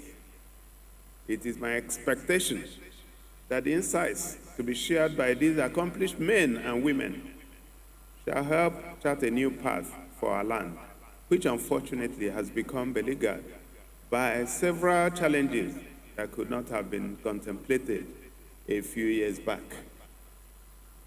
Our duty here is to tell ourselves the truth, and we must resist the temptation to let political considerations minimize the frankness and sincerity that should be central to our recovery and restoration. A lot has gone wrong in the last 2 decades and more, and the triggers were both internal and external. What we must do over the next 2 days is to look ourselves in the eye and admit that we have indeed not lived up to the vision and dreams of our fathers, the men who built what was once known as the most thriving economic center of enterprise and productivity in the world, and that was Southeast. Dr. Nnamdi Azikiwe, Dr. Michael Oparade Sambakwe, Dr. Akanu Ebiam, and others achieved so much for this region, not because they had all the money in the world, no. What they had was a clear vision of where they wanted the region to be, and followed it up with the right commitment, made the right sacrifices, and built the networks and partnerships that enabled them to achieve so much within a very short time. Some of the most better developed cities and towns, outstanding institutions and structures we still have across all parts of Igbo land and beyond. You have very eloquent testimonies to the vision and developmental strides of our fathers. The question is, why did we stop? What comparable achievements have we recorded in the last 40 years compared to the previous 40 years? Why it is very convenient to blame military interventions and external sabotage for much of our failures, we must also look within and ask so searching questions. Have we been fair to ourselves? As leaders, have we done the best to advance the socio-economic interests of the land? Trading blames and pointing accusing fingers at others will do us no good. To solve our problems, including worrisome insecurity, requires the collective engagement of all stakeholders. As leaders, we must acknowledge that the challenges we face today were products of yesterday's decisions. How do we create jobs and the enabling environment to sustain enterprise? How can we support our young people to live out the full expression of their dreams here? How do we build an ecosystem that attracts and retains the best talents we can find? The needs of the modern man have evolved, and we must be able to develop the structures that speak to the appetites of the average individual in this age. Modern housing facilities, quality road networks, dynamic educational facilities that answer to the learning needs of the global economy, smart cities, high-speed broadband internet, one-stop shops and retail malls, standard hotels and event centers, parks and gardens, secured and clean neighborhoods, financial services centers, and access to quality water have become very central to our existence in this age. And any government that compromises on these would continue to witness the mass exodus of its best brains and minds. So what is the way forward? I cannot claim to have all the answers, but I have a few ideas that I believe are worth examining. One, we must be willing to engage with our youth population, understand their needs, and address that sense of alienation that is continuing to linger. We must importantly identify effective ways of tapping into the power of their creative minds for their lives and advantage. Additionally, we must appreciate that there is anger in the land, and there is a reason many people are disappointed. We must open a window of engagement with those who believe that they have not been paid attention to or they have not been treated fairly. As leaders, we must be open to listening to those we are leading, especially when we have different ideas about key issues. We must work for justice. Justice in our community, justice in our region, justice in the entire land. The common man feels that anything can happen and justice will hardly be done. The extortion and exploitation of our people by those in power must stop. And the life, voice, and freedom of every individual. Thank you. And the life, voice, and freedom of every individual must count within the limit permitted by law. We must rise to condemn the rampant acts of bloodletting and other forms of violent crimes in the region. Our culture and tradition regard the human blood as very sacred, and we must hold on to that. The desperation to get rich, especially amongst young people, has reached epidemic levels, and we must be genuinely worried. Is there anything we can do to make contentment a virtue in our land once again? I'll leave that to everyone in this auditorium to respond to. We also have a responsibility to find ways of addressing the rising problem of drug abuse, which is damaging the life and potentials of many of our young ones. Supply must be cut off, and those who profit from this pattern of destruction need to face the full wrath of the law. This is one matter we must never compromise on if we want to restore security and sanity in our communities. Importantly, we must encourage our people to look east by creating the right environment for their businesses. It is not enough to ask them to relocate home, but I must especially commend the industrialists and businessmen who are continuing to invest in this region. I thank you for your efforts at make growth within the region. I encourage others to begin to see the great opportunities that are developing here. But I must also address our leaders that we do not have a choice but to create the enabling environment for businesses to do well in the Southeast. Remember, fortune, they say, favors the brave. As political leaders, we must set the pace by identifying investment opportunities within our domain and commit adequate public resources to motivate private investors. We must lead the way, and there are lots of opportunities waiting to be harnessed in oil and gas, hospitality, transportation, education, and so much more.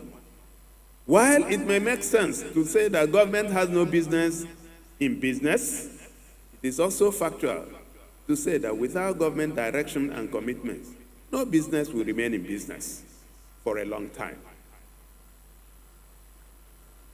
Where necessary, government must intervene directly in business. And I make bold to say that quite unlike what the classical economics will tell you, that government involvement in business is not healthy for business.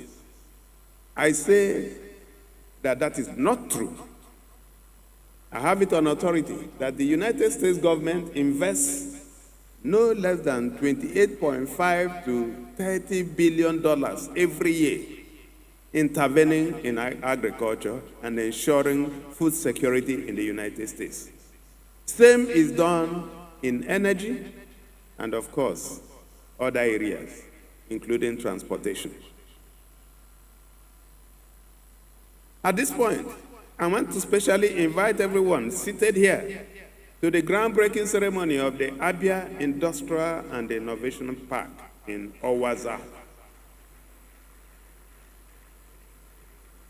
Owerri is in Okwa West local government of Abia State, and this event comes up on Saturday, the 30th of this month by 12 noon. That's in 2 days' time. The park, sitting on over 1,000 hectares of land, will host multiple layers of businesses, including modular refineries, petrochemical and fertilizer plants, and several other chains of enterprises that will take advantage of the oil and gas deposits in Okwa West.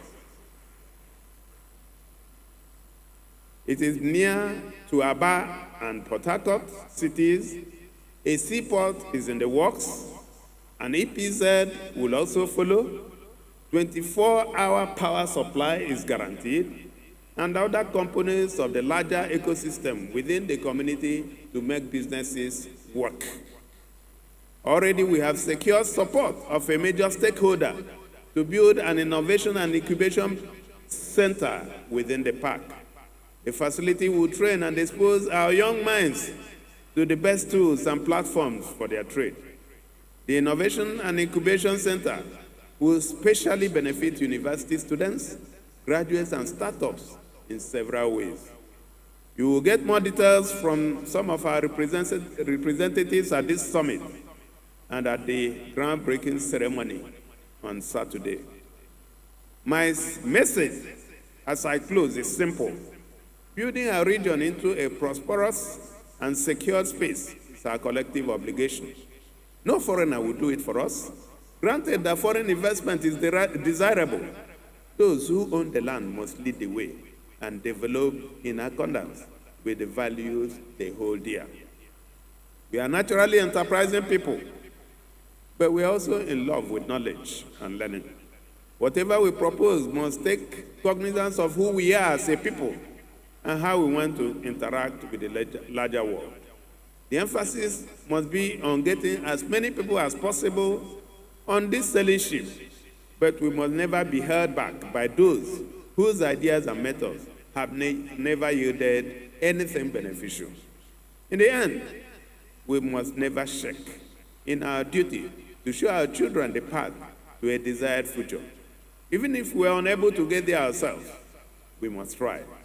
The commitment must be to do better and, most importantly, position this land to take advantage of the many systems of benefits that the new global borderless economy promises. My dear brothers, distinguished ladies and gentlemen, I want to thank you for listening, and I will see you in Okwa West on Saturday. God bless you.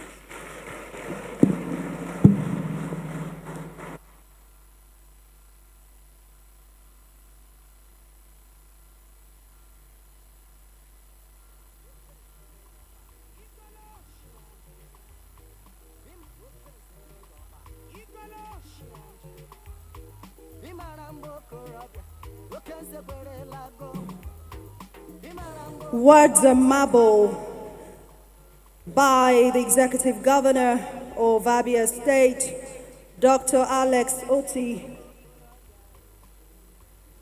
And now we will move on to hear from Summit co-host and the Executive Governor. Yet another welcome remark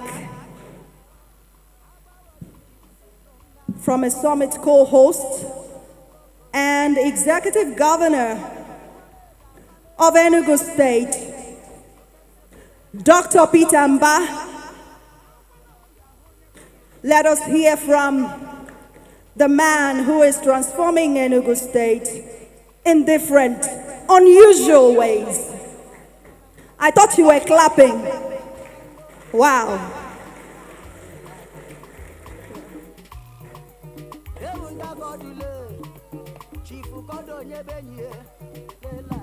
Thank you. Thank you very much. Your Excellencies, my brothers, governors of the various states in the Southeast,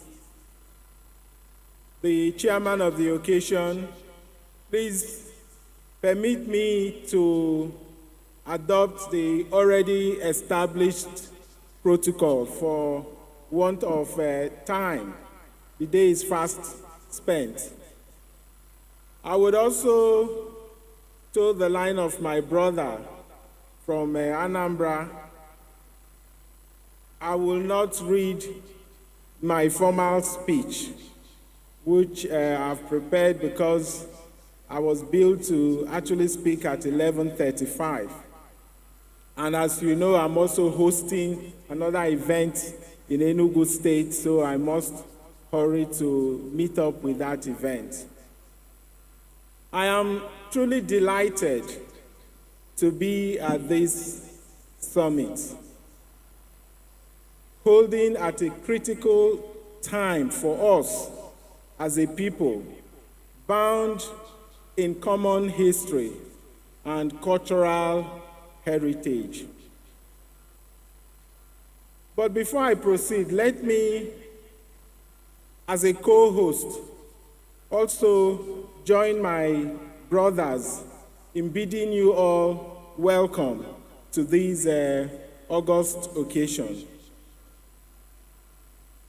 I may technically be also qualified as a guest, but I know many of you have traveled from far to be here.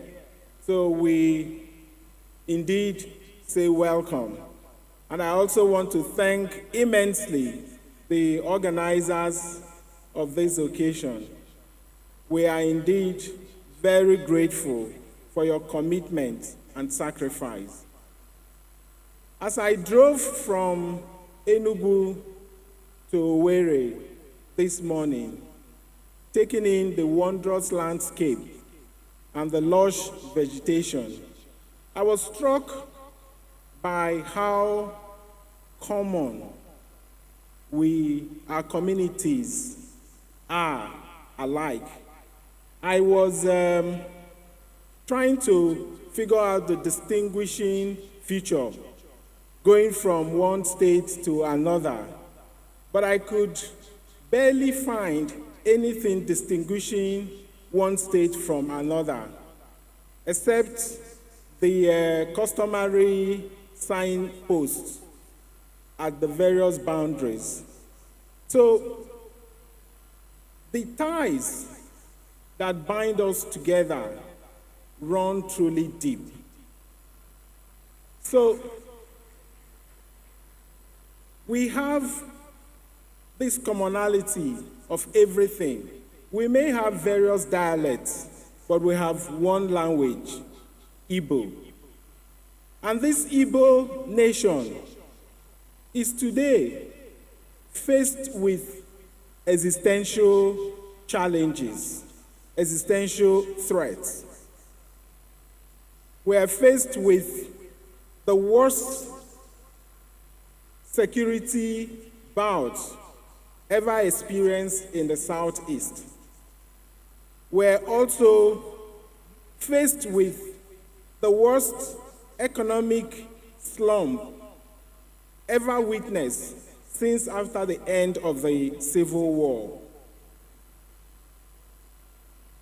And I'm very glad that we're here today to discuss about these two critical issues, security and economy of the Southeast states.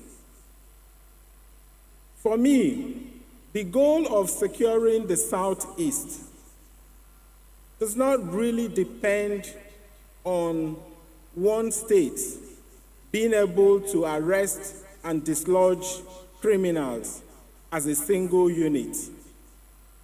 We must begin to think about strategies that enable us to ring-fence the zone and to be able to deploy a common strategy and common operations plan to be able to deal with these security challenges.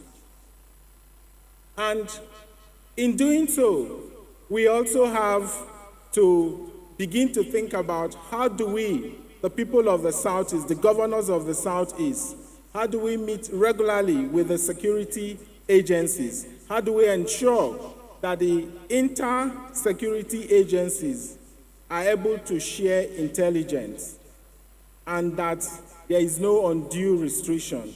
Because sharing of such intelligence is what you require to fight a cross-boundary criminality. And so we would also, in the same vein, be thinking about how do we set up a command and control center that is common to the entire Southeast states. I recall in our first meeting, the Southeast Governors Forum, some of these ideas were mooted, and I'm hoping that as part of the ideas that would be explored in this occasion would be to figure out how we can implement and execute these ideas. We are also looking at ways beyond just the kinetic approach to addressing insecurity. We're looking at the moral suasion, the non-kinetic approaches to dealing with insecurity. We know that some of these our youths are being misled into believing that they are fighting a noble cause. And so this is where our traditional rulers, our president generals of the various town unions have a critical role to play. How do we let this our youth see the folly in their action, their misguided actions, knowing that this could only be a shot in the foot? As a way of extending the non-kinetic approach is also for us as leaders of this zone to be able to think about how do we deal with the root causes of insecurity. In my opinion, how do we address unemployment and poverty?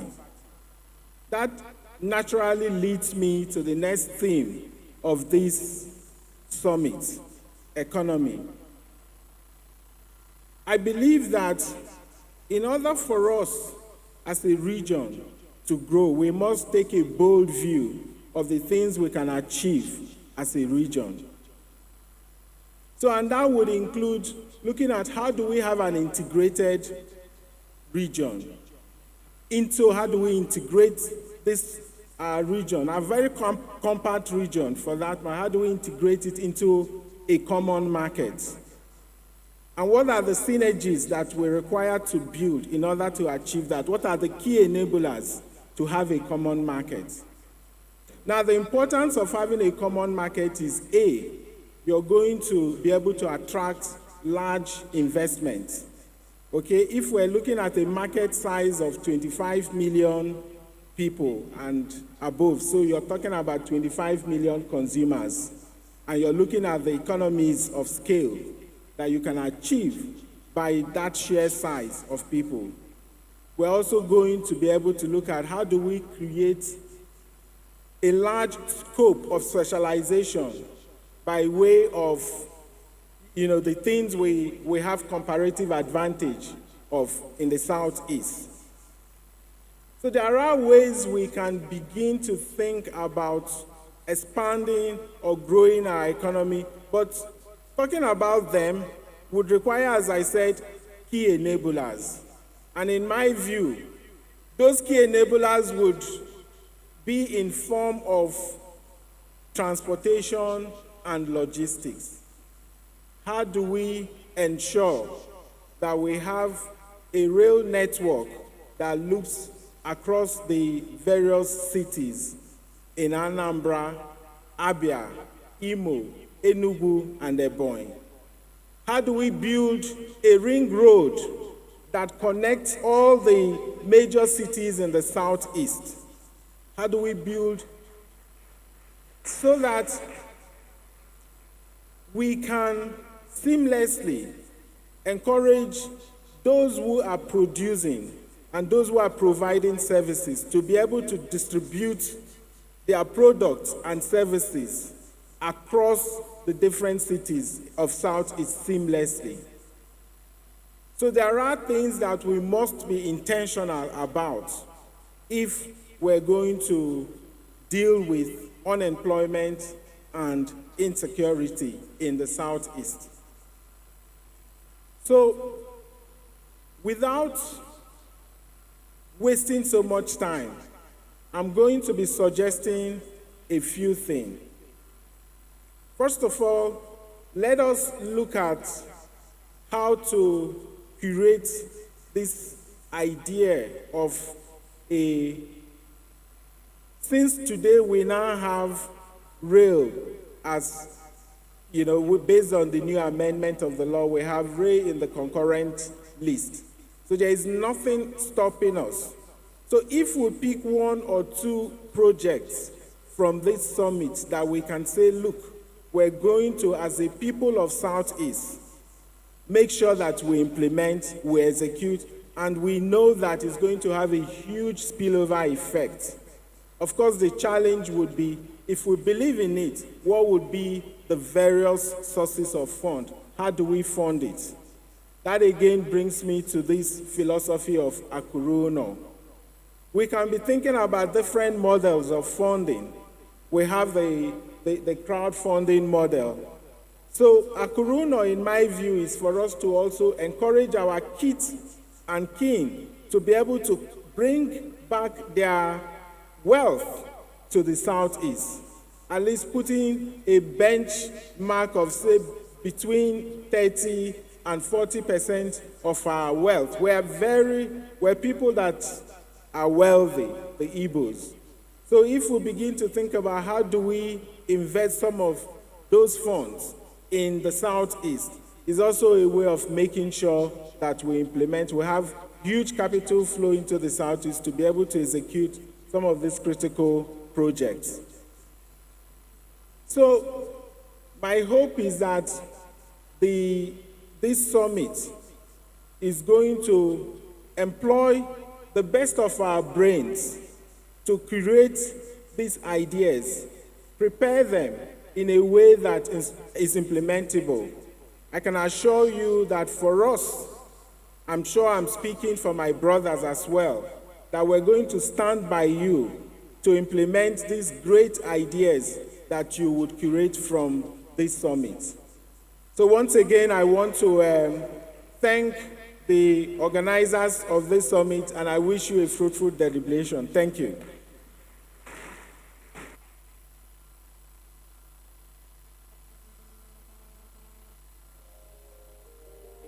More music at ngf.com.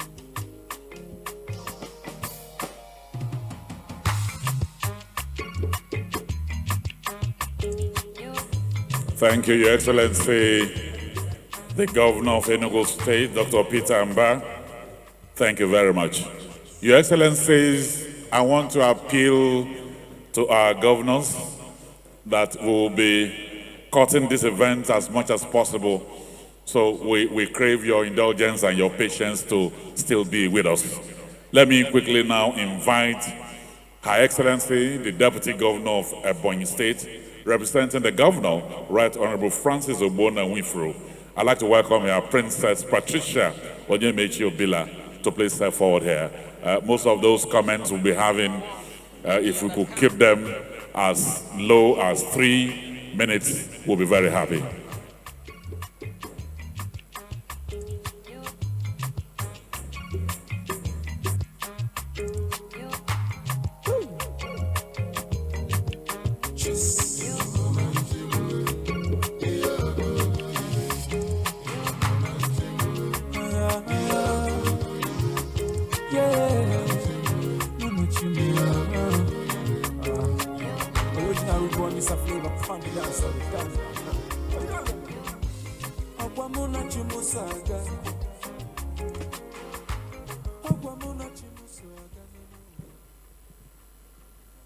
Your Excellency,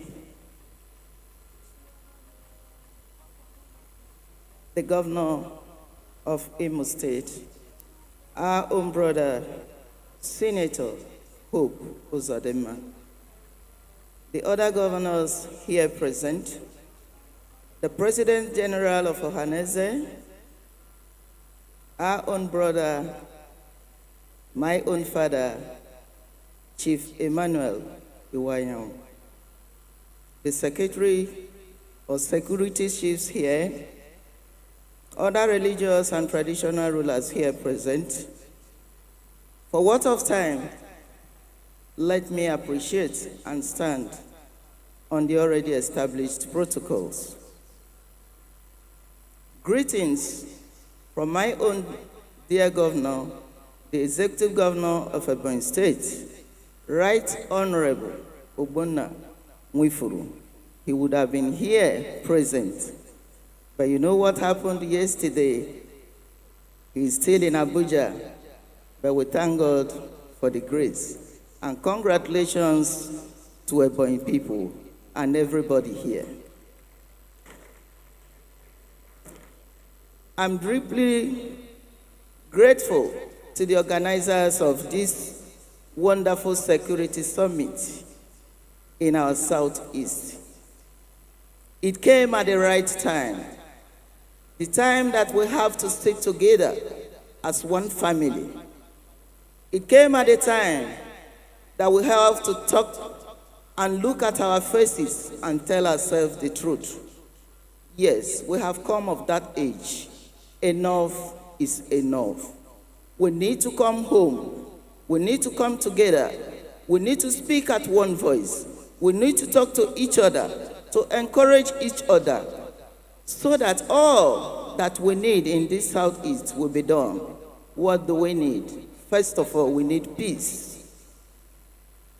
This peace cannot just come from anywhere. Let us start from our homes. As a mother, what do you do in your house? Have you been able to talk to your children? When we talk of social vices all start from home. Have we been able to trace? Have we been able to talk to our children? Where are you coming from at this late hour? Which type of friendship? Which type of people do you follow? And once in a while as a mother, have you gone to the school of your children to know whether exactly they are in the school? These are the roles of a mother that we need to do to curb all these social vices that is emanating and taking the role of our children. Mothers, are you there? Yes. The women are ready to take this course. We are ready to go back home to talk to our children, to remove them from the wrong track and bring them to the rightful one. Praise the Lord. Secondly, we have said it all here. All my leaders, the governors, and all that are spoken here, we have said it all. All that we need in this Southeast is to believe in ourselves. There is nothing we cannot do in Southeast. When you go out there, even outside the country, the best in the whole world comes from Southeast. The best in the brain, they come from Southeast. How can't we sit? Can't we sit together and harness this epitome and harness all this wisdom that we have in the house seat? So please, this summit, we appreciate it so much. I wish we can be having it every week, where we can come together and interact and speak with one voice on how to move Southeast forward. But for Ebonyi State, we are committed and fully committed to support this project to the end. God bless you all. And as we go back home, let us go as that good ambassador to preach this good news to our people. God bless you all, and it shall be well with us.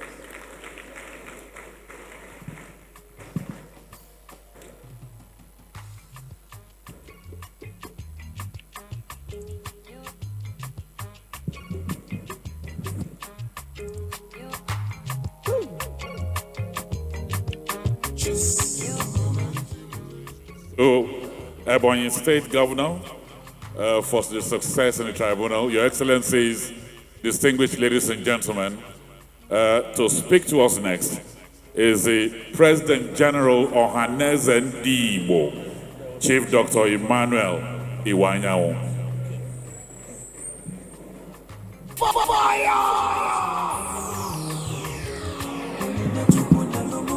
The chairman of this very important occasion, our very beloved and illustrious son, distinguished Senator Fayo Sayim, President, Senate of Federal Republic of Nigeria, and former Secretary of Government of Nigeria. You made a very impressive speech. And of course, all the governors have spoken, and they spoke very well.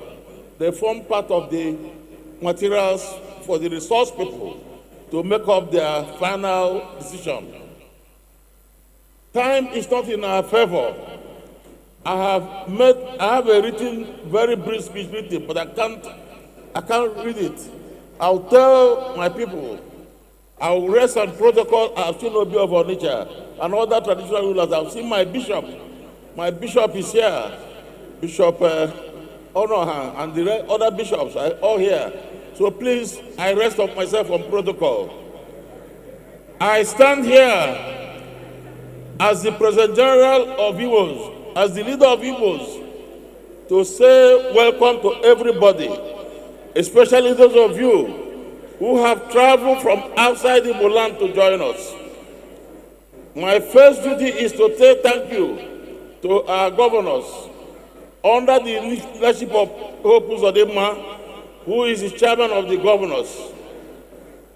This is a very important ceremony, and I want to assure the governors, Ohaneze will be very willing to have this event as one of the annual events in the calendar of Igbos.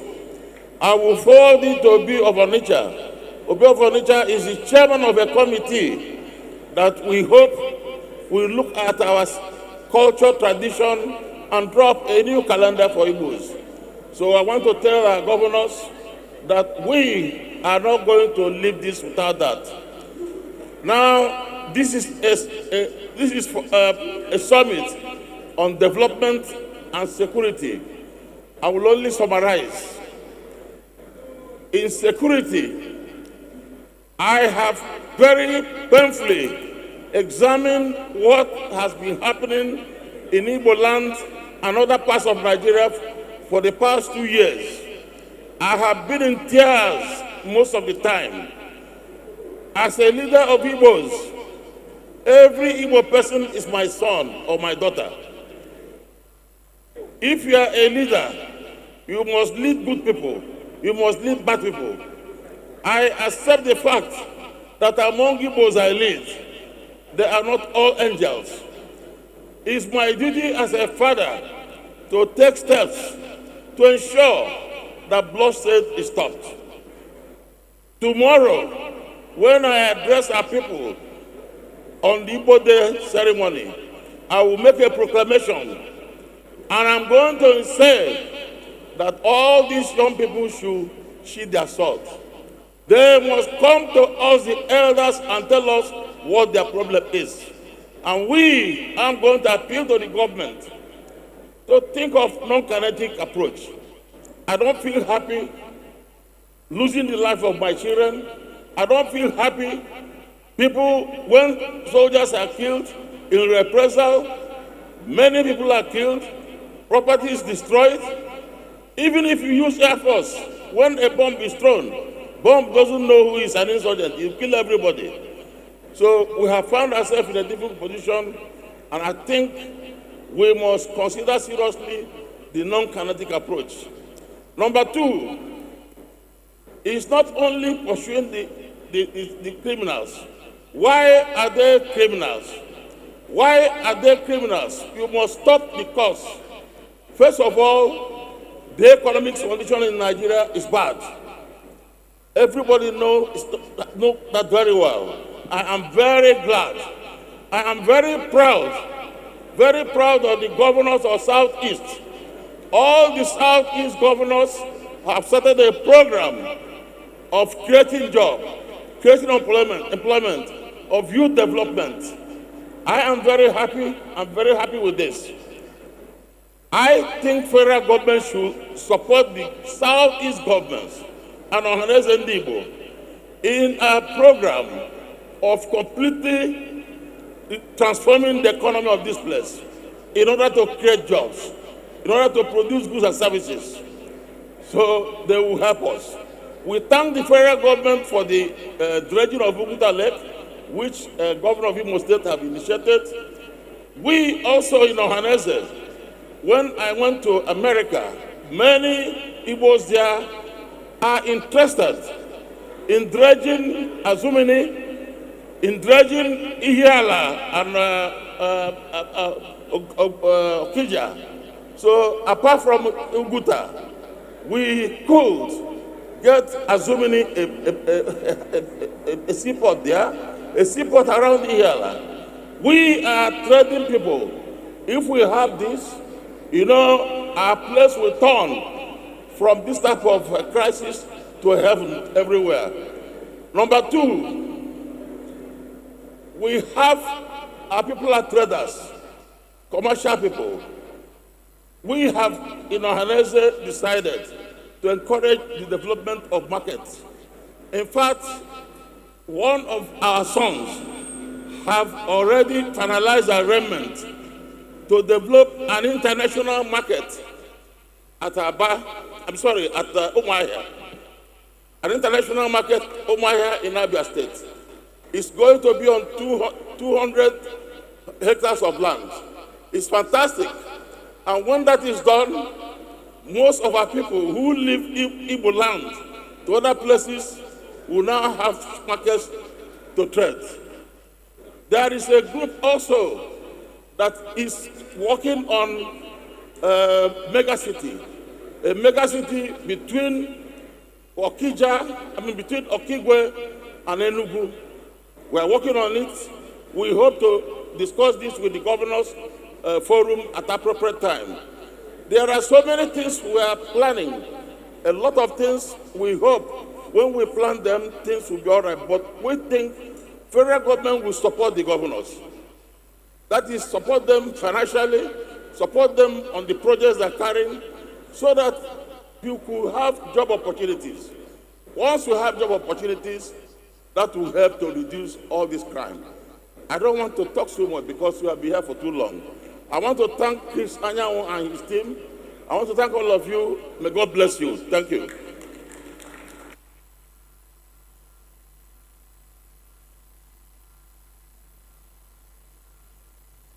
Thank you very much. We appreciate you, Your Excellency, Chief Emmanuel Iwanyanwu. Let me please appeal to those at the back. Can we have one room, please? I don't know who is sharing food there now. Let's stop. This is a summit. Let's be seated, please. We are walking around too much. Let's be seated, please. Thank you. I'd like to quickly welcome here Princess Gloria Kubundo, CEO Auda NEPAD, and distinguished Senator Osita Ezinazo, Chairman, Senate Committee on Capital Markets, is here with us. Let me also welcome the President of the Guild of Editors, Mr. Eze Anaba, who is here with us. Your Excellencies, distinguished ladies and gentlemen, before Agbogidi, the Obi of Onitsha, speaks to us, let's quickly have the keynote address from the Director General of the World Trade Organization, Dr. Ngozi Okonjo-Iweala.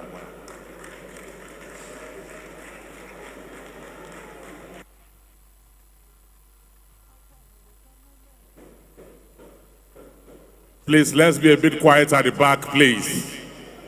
Please.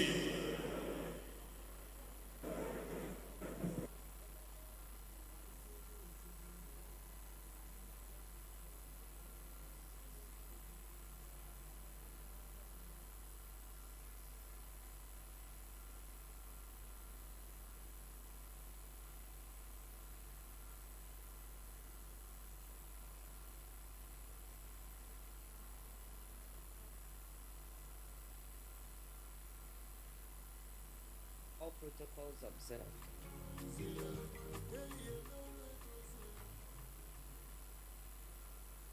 Unfortunately, prevented me from joining you at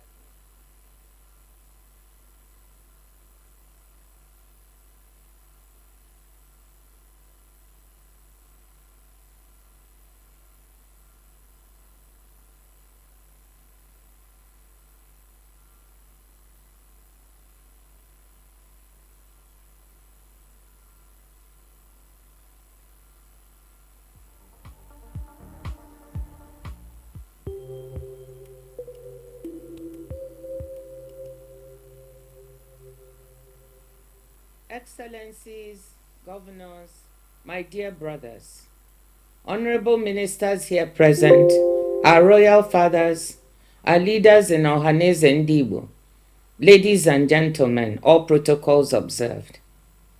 I'm deeply honored by the invitation to address you today. Prior engagements unfortunately prevented me from joining you at home, but I'm happy to be able to make this keynote speech. Let me start by congratulating you on this extraordinary gathering of Southeast leaders coming together to consider the economic and social development of the region. I would say it's about time. Difficult times warrant extraordinary measures.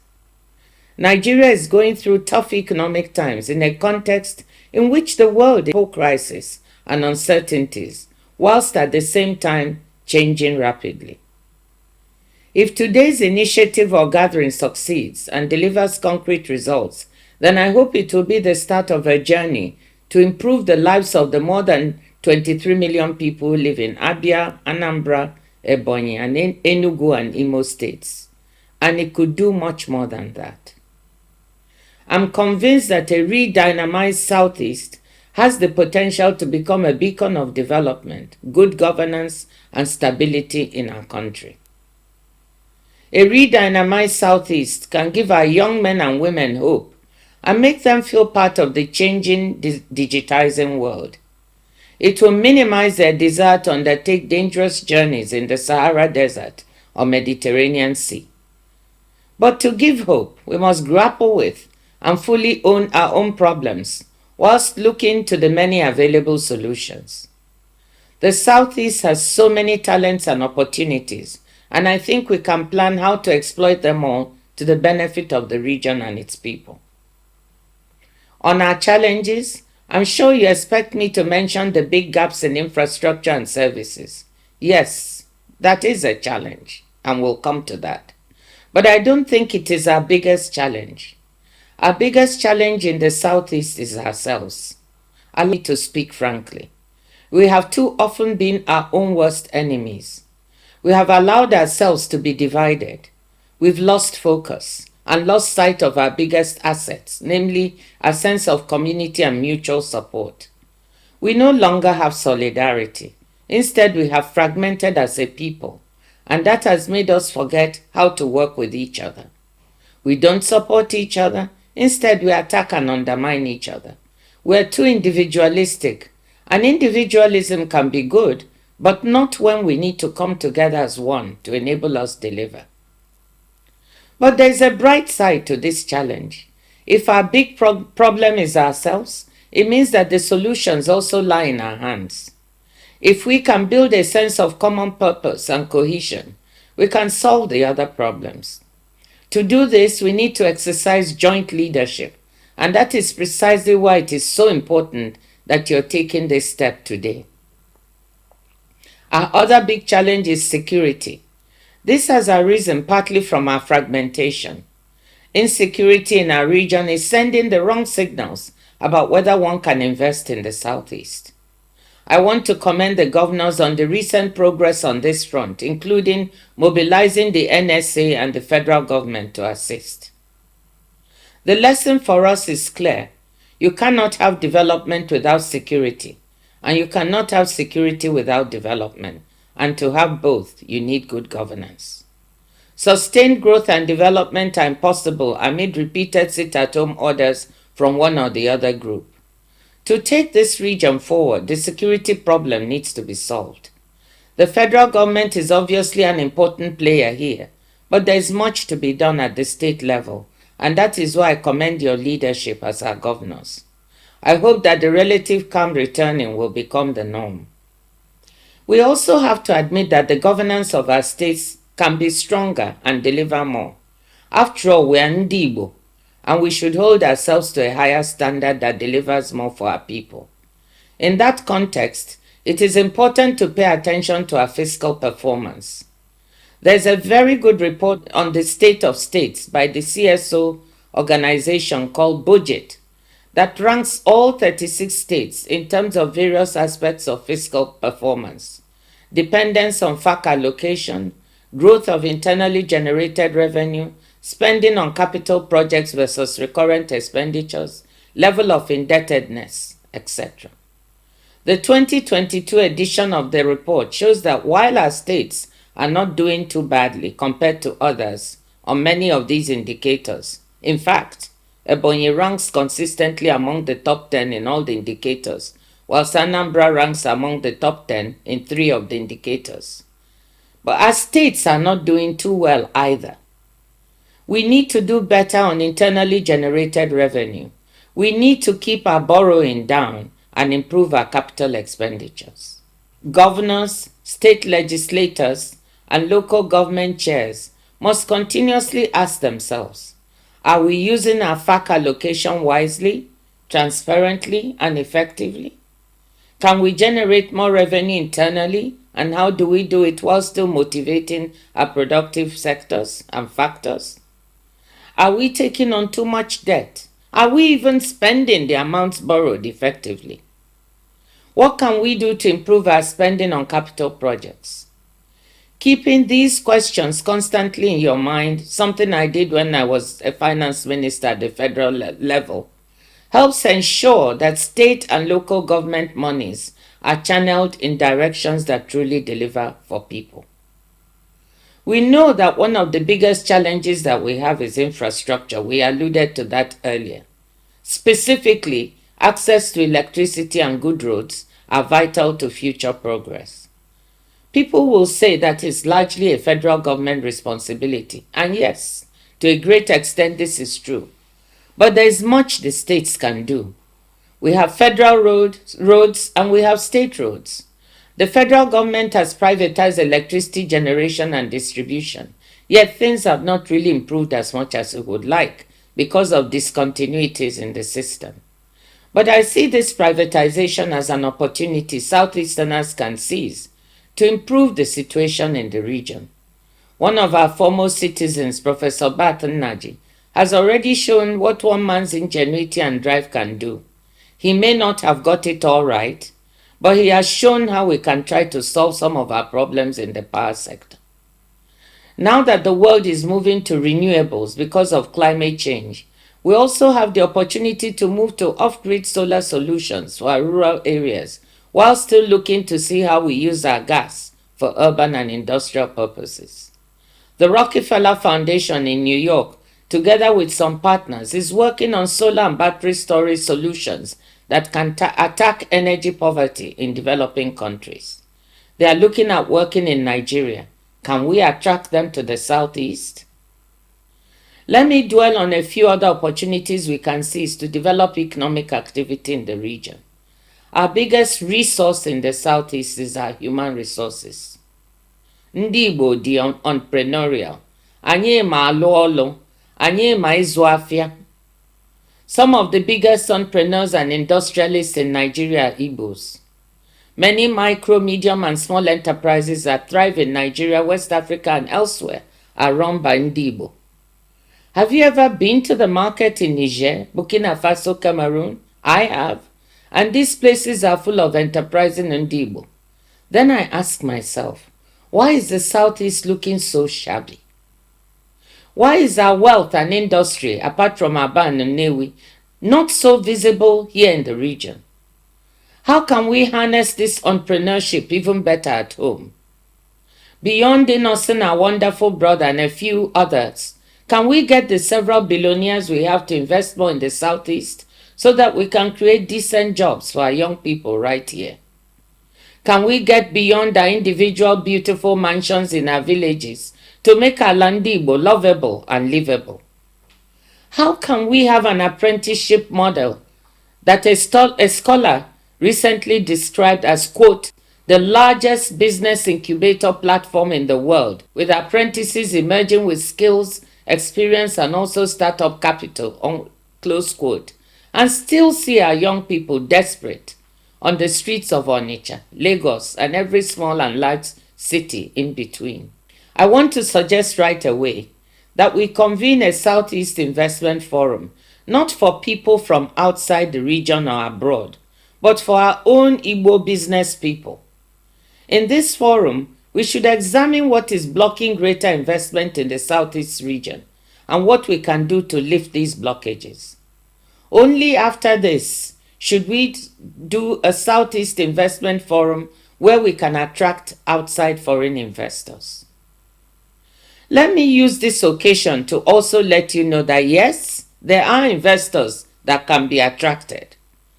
This is a very important moment in the world where investors abroad are seeking to diversify their supply chains due to the vulnerabilities they've seen as a result of the pandemic and the war in Ukraine and the ravages of climate change. Certain supply chains are being considered.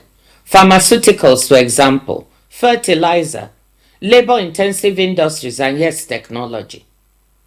The question for us in the Southeast is, can we attract any of this supply chain diversification?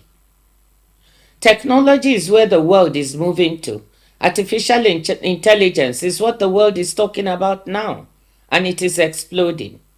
We already have so many of our young Southeasterners involved, from fintech to electric motorcycles.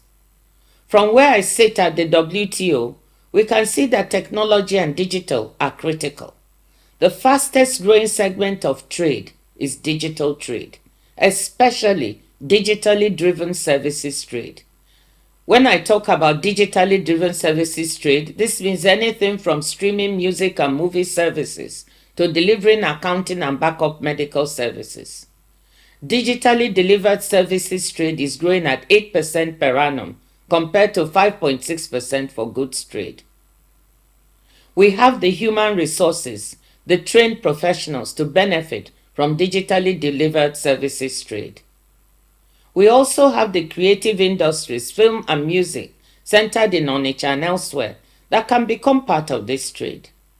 What we need is to build a digital backbone in the state, either through cable or satellite, to provide the appropriate digital infrastructure. This kind of investment is better done at scale. So I hope, Excellencies, that you can get together to figure out who to approach and how the supportive policies can be implemented to attract this kind of digital infrastructure investment. Digital trade for micro, medium, and small enterprises, online education, health and accounting services can provide good jobs and incomes for our young people. Enugu is already becoming something of a hub for tech and digital in the region. I wonder whether we can build on this to develop our own Enugu Valley, as I know other Nigerian states are working on their version of Silicon Valley, California. Regarding pharmaceutical supply chains, the Federal Minister of Health, Dr. Mohammed Pate, is working on this to attract this supply chain to Nigeria.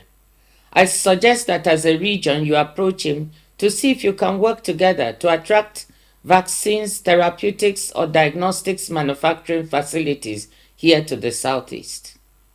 Aba is already a manufacturing hub, along with Nnewi. What goes on in our area industrial market, despite the infrastructure and other challenges, never ceases to amaze me. They can label what they produce made in Italy, made in Korea, made in Japan, but the truth is, it's made in Aba. I know Governor Abia has his sights set on trying to improve what is happening and improve the environment for those working in Aba. Again, can we all work together to build up and build out both Aba and Nnewi as industrial hubs? But let me say there is no reason why factories can not also be located in Owerri and Abakaliki. Let me touch on another important resource we have that we can make better use of. That is the large Igbo diaspora. I was surprised when I took an informal poll of a gathering of people in my village, Umodisi, Umuahia, to see how many families had at least one member in the diaspora. Surprised to find that almost everybody put up their hands. The Southeast has one of the largest diasporas in Nigeria, if not Africa. There are Igbos everywhere, from Douala to Durban, London to Leipzig, New York to Newfoundland. Igbos are highly educated professionals, university professors, doctors, lawyers, engineers, accountants, and nurses, and also big sports stars in football and basketball in the USA in particular. All are willing to support the development of the region if they could find a stress-free way to contribute, and I mean stress-free. Drawing on these diaspora resources, there is no reason why the Southeast could not become a service hub for education or health in the country and the region. Let our professors help develop high-quality schools, and universities, building on education investments already happening in the region to attract people beyond the Southeast. And let our diaspora doctors build up specialist hospitals that can draw people from other parts of Nigeria, West and Central Africa and beyond. I happen to know that many of these diaspora doctors would like to help. My husband is one of them. It may sound far-fetched, but I'm convinced we can make the Southeast a services hub for education and health services. We can also draw on the diaspora for financing. I don't know how many of you recall that when I was finance minister, Nigeria floated a diaspora bond of $300 million, a first for the country. Drawing on the resources of our diaspora, though we also opened up the bond to other investors, we were able to attract hundreds of millions of dollars. Now, the World Bank has recorded almost $21 billion in remittance flows to Nigeria in 2022, about the largest remittance flows in Africa. A significant portion of this must come from Southeasterners abroad. Most of this comes in to support consumption and some forms of investment at home. I'm sure the Southeast governors coming together can do some financial engineering and find a way to float a Southeast diaspora bond or fund to capture some of these flows and channel them towards financing some of these development priorities. I know that support from the federal government Ministry of Finance will be needed. It seems to me that we can pitch this to the incoming team. They seem to be open to fresh ideas, so why don't we try to muster their support? You will notice that I've not dwelt on agriculture or natural resources. This is because that is where we always go first when we are talking about opportunities in the region, forgetting all the other possibilities that I've just spoken about. But I have not forgotten that we have big opportunities in agriculture, oil and gas, and some other minerals, some of which may now be in demand as the world seeks to decarbonize and get to net zero carbon emissions in 2050. But again, to fully make use of this, value-added investments in these areas will need hassle-free bureaucracy and appropriate investment environments. Before I conclude, let me say that many of these opportunities that I mentioned will not prove as attractive if the macroeconomic environment in the country is unstable. Low growth, high inflation, the depreciating naira, and exchange rate volatility make for daunting challenges. The federal government will have to get a handle on overall macroeconomic management for the country to attract both domestic and foreign investment and for the country to grow. They insist they are working on this, and I hope we can see stability soon. In the meantime, Southeast governors must work on the elements they can control, many of them listed above. Excellencies, ladies and gentlemen, let me conclude by saying that I'm optimistic. Yes, I'm optimistic for the Southeast. Your coming together at this time is a great sign. Our youth and women are vibrant. They are ready to work. They are just waiting for a truly committed leadership. We have what it takes in the Southeast. Let us just get on and do it. Igbo kwenu, kwezuenu.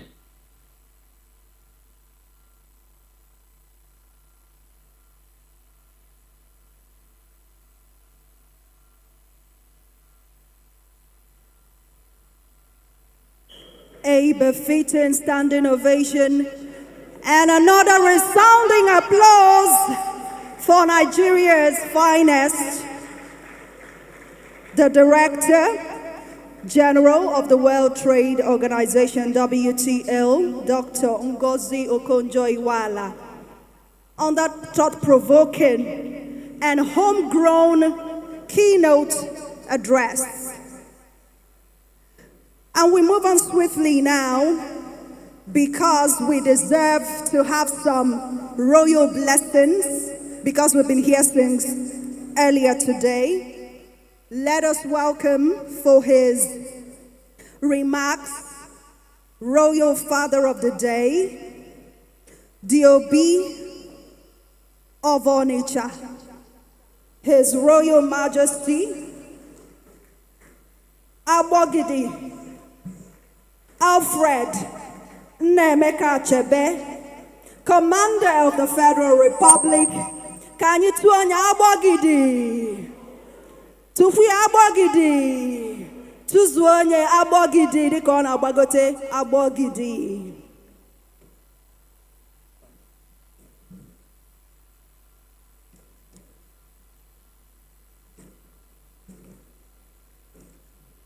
Your Excellencies, the governors of the Southeast states, led by the Chairman of the Southeast Governors Forum, His Excellency Dr.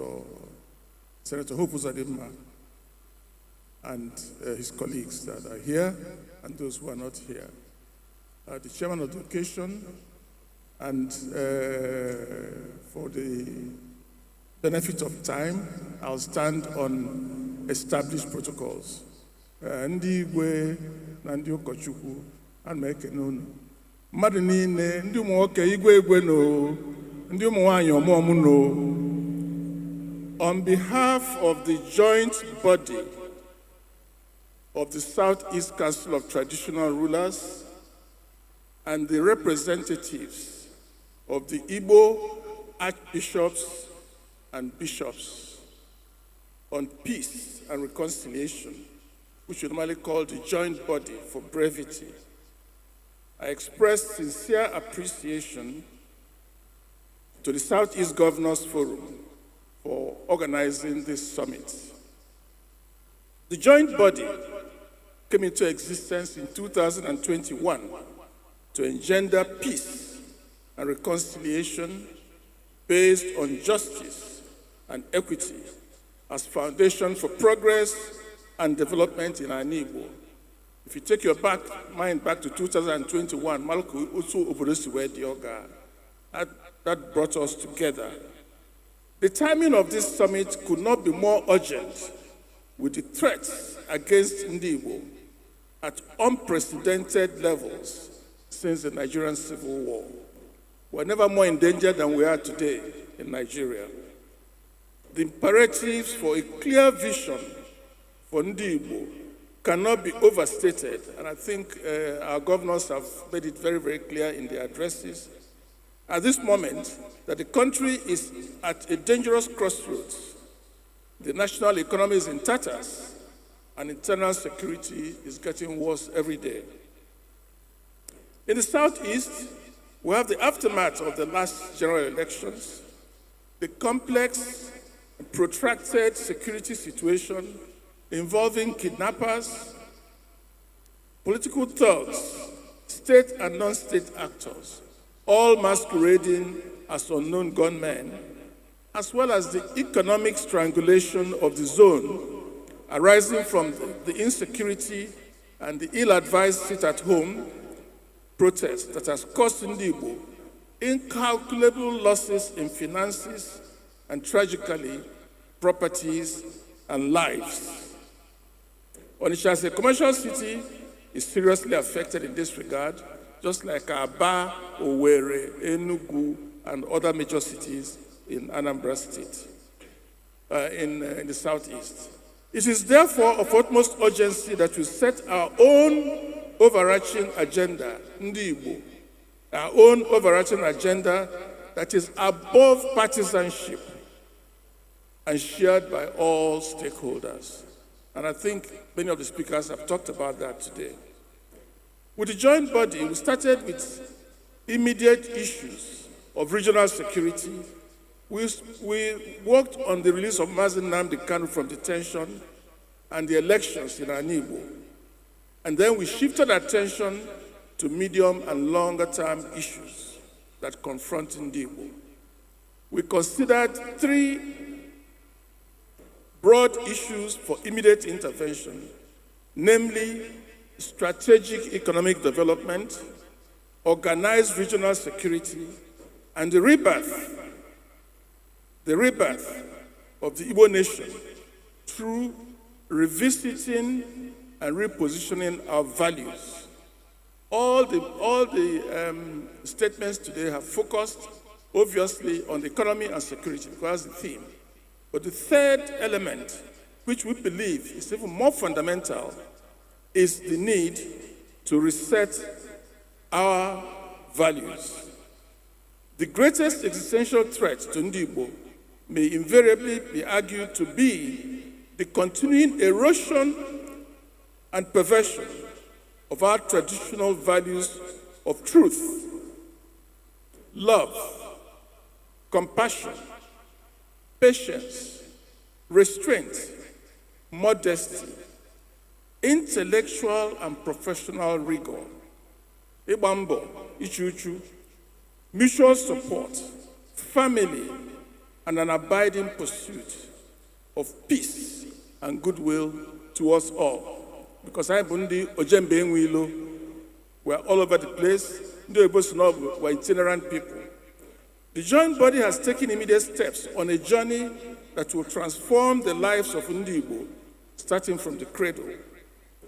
I presided over a 2-day workshop earlier this month, where the breadth and diversity of Igbo core values orientation was discussed. The logical end of the workshop was the inauguration of the Joint Body Committee on Igbo Values Reorientation.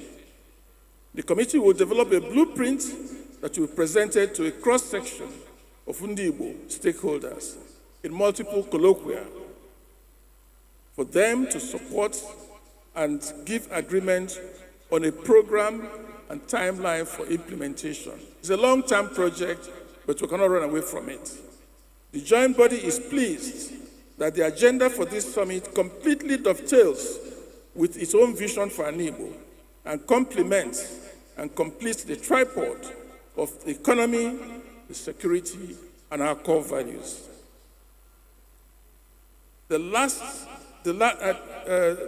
acting as the foundation for sustainable accomplishment of the other two. So we need our values back. We need to restore our values to accomplish the economic development and security.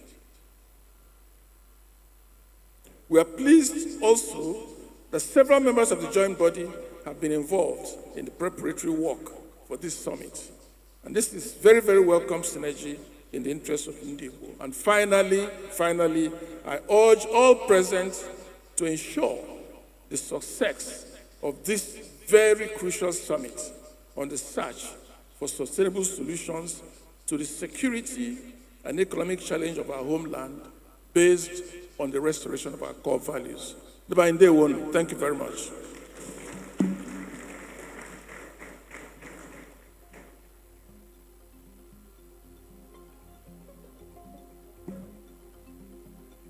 It's a blessing when you have a royal father this articulate. And we have received a royal blessing. Can we put our hands together for the Agbogiri himself, the Obi of Onitsha? We welcome you. Everything is classy. Everything is world class. Your Excellency, distinguished ladies and gentlemen, we have heard from different areas of human endeavor. We kicked off with prayers from the religious angle, and virtually every professional group has spoken. Let me move to the National Assembly as I welcome the chairman of the Senate Committee on Capital Markets. Please welcome here distinguished Senator Osita Isinazo.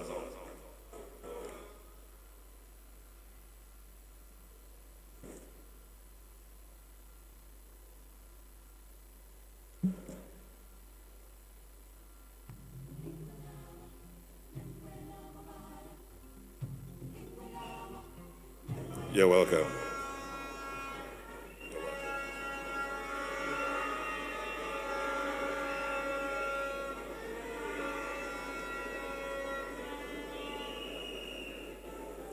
Your Excellencies, the Southeast Governors of the Federal Republic of Nigeria, the chairman of this event, and the former Senate President, Anyim Pius Anyim,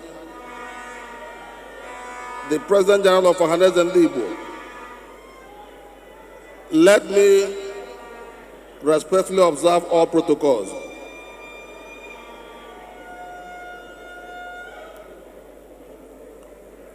I'm delighted to stand here today on behalf of the Southeast members of National Assembly. Our senators are well represented here today. Members of the House of Representatives are also well represented here today. We in the 10th National Assembly have started on a good note in collaborating with our state governors to ensure that the economic and security situation of our zone is improved. You will recall that we have had two motions, one in the House of Representatives, one in the Senate, calling on the federal government to address the issue of insecurity in the Southeast. Because we believe that the governors cannot do it alone. We believe that it requires a collaborative effort between the governors of the Southeast and the federal government to tackle the issue of insecurity in the Southeast. And I believe once that is done, all the other issues of economy and all the rest of them will be a thing of the past. But today, I wouldn't want to join in too much lamentations. Today, we're now saying that the time is ripe to reset the Southeast. And how do we reset it? God has given us all the men and women to reset it at this point in time. If we begin from Abia State, we have the like of L.S. Otti, who will represent the Alexander the Great in him. Time has come for you to reset the Southeast. We have Professor Charles Soludo, who is Charles himself. He served the CBN at a trying moment. Charles Soludo will link him to the likes of Charles de Gaulle, who saved the French people in the Second World War. Time has come for you to help to reset the Southeast. The holiness in Francis Nwurufu is replica of the holiness of St. Francis. Time has come for you to reset the Southeast. Peter the Rock, Governor Peter Mbah, Christ himself said, upon this rock I'll build my church. Today we have a rock in the Southeast where we can all lean on for Southeast to be delivered. And in all of this, we have hope. And once you have hope, you have every other thing. But before I leave my speech, before I leave here, the book of Matthew told us that there shall be a time our Savior will come, and his name shall be Jesus, who will also be called Emmanuel. Today we have Emmanuel as Ohaneze President General. What are we still waiting for? Okwandi Bosna, Osita Ademma, Odregawa, to God be the glory.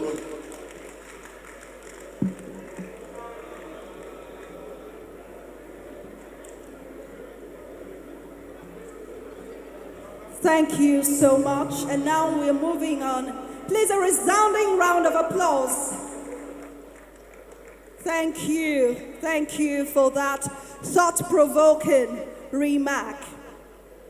And now we invite, specially for his remarks, Minister of Science, Technology, and Innovation, Chief Uche Naji. Please, let's keep the applause.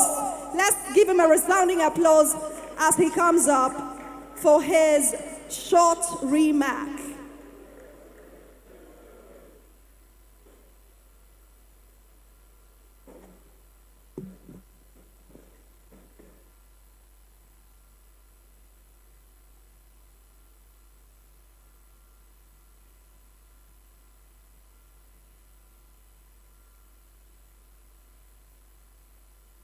My remarks is actually going to be very short. Like she said, short remark. Governor General of Nigeria, Governor Hope Uzodinma, Governor of Abia, Dr. Otti, Alex, the former Senate President, Senator Pius Saim, the Obi of Onitsha, General Ike Nwachukwu. Please, let me stand on existing protocol. What I will do mostly is to thank the governors of the Southeast for thinking it wise to organize this summit. There is not much to say in here because most of what needs to be said have been said by both the governors and the beautiful speeches coming from the previous speakers. But the thing to add is that making it an annual event, as Governor Hope Uzodinma said, our Governor General, is something that will help this zone, the Southeast zone. And it will help us, it will help the zone. So what I'm suggesting is that every Monday we are sitting at home, it is affecting our economy.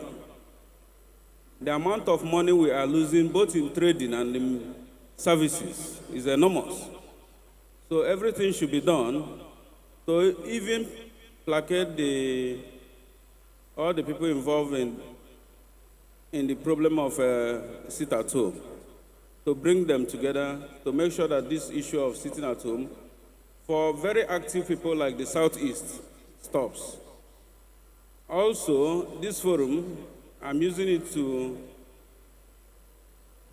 also beg the Labour Congress, because the same thing that is happening with Igbos, the kind of money we are losing, if they embark on strike, we will still have the same problem. We will lose a lot of money. So if there's anything like palliatives that the federal government is organizing, they should have patience. The palliatives will touch everybody. So I stand here on behalf of the ministers of the Federal Republic of Nigeria on their mandate, that I'm talking on. So thank you very much.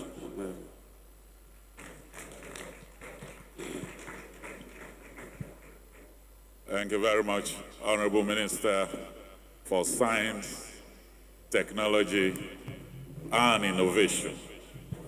Thank you.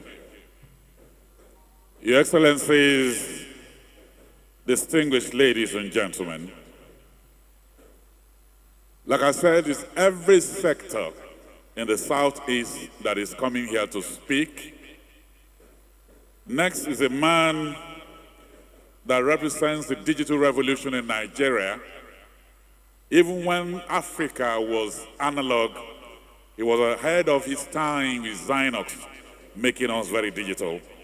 To speak on behalf of the business community in the Southeast, I'd like to welcome here Chief Stan Leo Eke. Welcome you.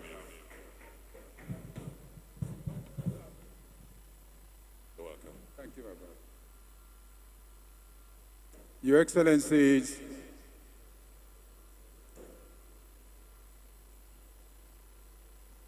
distinguished Nigerians here, I want to appreciate you and let me observe protocol. I think 95% of the men and women here are from private sector. Be it politician, royal fathers, and those who have stayed there. And a lot of you who are in government, you are coming back to where we are. I want to appreciate organizers of this. Frankly, this is the first world-class summit I'm attending around here. So I really want to appreciate you for the effort. Mine is very simple. The governor of Imo State summarized the challenges and preferred solutions. A brilliant submission, and supported by his colleagues from other states. Frankly, if you know the problem, you know the solution, then you don't have issues. But I just want to point something, because I'm talking about private sector. We are now in the new economy. Things have changed. We can talk from now to tomorrow. There should be food on the table. A hungry man is an angry man. Money is available in the global marketplace to do business. If you are credible, I have what it takes to make it happen. A lot of us won't be something because we didn't have the credentials. And that's the story of successful entrepreneurs in the world. But few things must happen. I don't have enough time to tell you all that must happen. But that document presented by the governor of Imo State is a knowledge domain. Now, Igbos are known as traders. Everyone in the marketplace is a trader. So I'm using myself in the private sector as a point of contact because I'm a local Igbo man, but with global identity, built from nothing. So if I could do it, you can do it. But we started when people were blind. You must understand critically that what made the Jukus successful in the last century cannot make you successful today. And that's why I'm in Imo State today. The marketplace is full of competitors. They have natural brilliance, they have energy, but a lot of them lack humility. You cannot be successful except you're a humble person. And then we have spirituality. So I entered technology.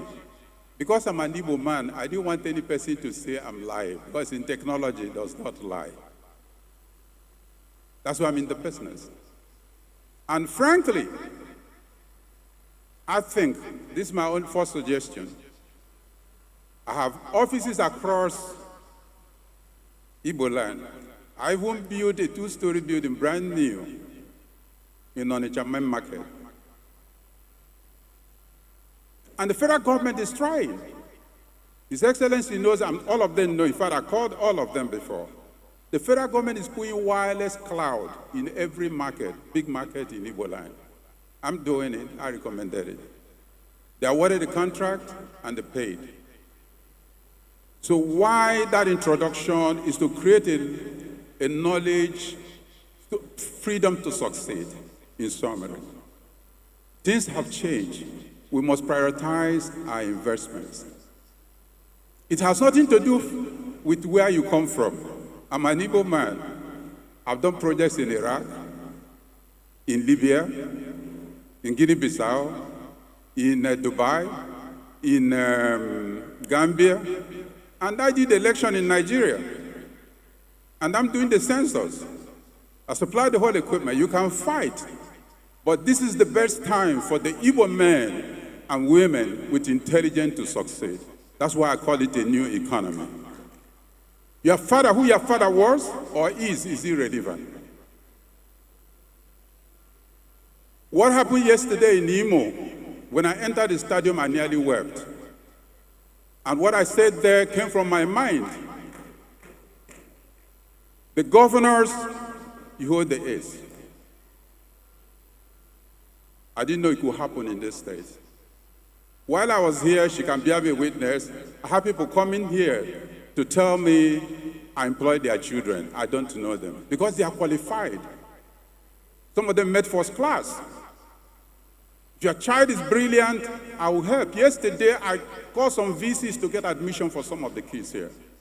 So I want to plead with you. We need to engage our brothers who are a little bit restive. We need to engage them. If you need to bring the businessmen with the governors, what is the problem? Let's solve the problem.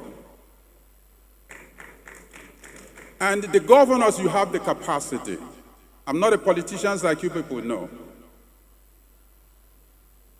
You have the capacity to resolve one major issue. Embrace the president, discuss with him, and see if you can get Nnamdi Kanu out of prison. Now, why I say it is that I have businesses here. Private sector is commercially driven. If there's no profit, you cannot find us there. Are you with me? Fine. Now, we have APC. Please, forget politics. Solve the problem. And why I said, Madam, I'll still leave you. Now, why I'm saying this? We have, sometimes don't condemn people until you know who they are. And why do I say this? I'm not a politician, I'm not in any party, but the present president, I know if it's His Excellency, Governor Hope Uzodimma, my brother of Abia, of Anambra, of Enugu, you could book appointment with the president and say the only agenda is to see how you can release Nnamdi Kanu. He will release it. Now, just 1 minute, please. You know why I said that? It's from experience. And you can quote me. I want to live here in peace. Now, why I said this? President Tinubu, I had engaged him when he was a governor. I told him, please appoint at least one Igbo man as a commissioner. He did not argue. He said, bring the Igbo elites. I booked a meeting. He came there and committed. 2 weeks after, he appointed Ben Akaboze as commissioner in Lagos State. So when you have somebody who can listen, please, if you solve it, that is a major problem resolved. I'll talk when there's a real economy discussion. But God bless you. Thank you very much. Thank you so much. The conversation has taken another dimension. Chief Leostan Eke just spoke on behalf of the Southeast business community. Please, can we have decorum in the hall as we continue taking goodwill messages from esteemed dignitaries on this grand occasion? I would like to most respectfully invite for his goodwill message General Ike Nwachukwu. Please give him a resounding applause. General Ike Nwachukwu, two-time Foreign Minister of Nigeria, many firsts, a retired army or a general, will give us a punchy goodwill message. Please, let's keep clapping because he is one of Nigeria's finest and he is here to add his voice to deliberations.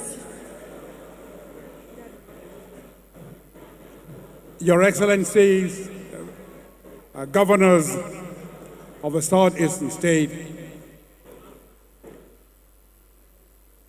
and my colleagues in the military, thank you for honoring us today. Today is a great day for Ndigbo.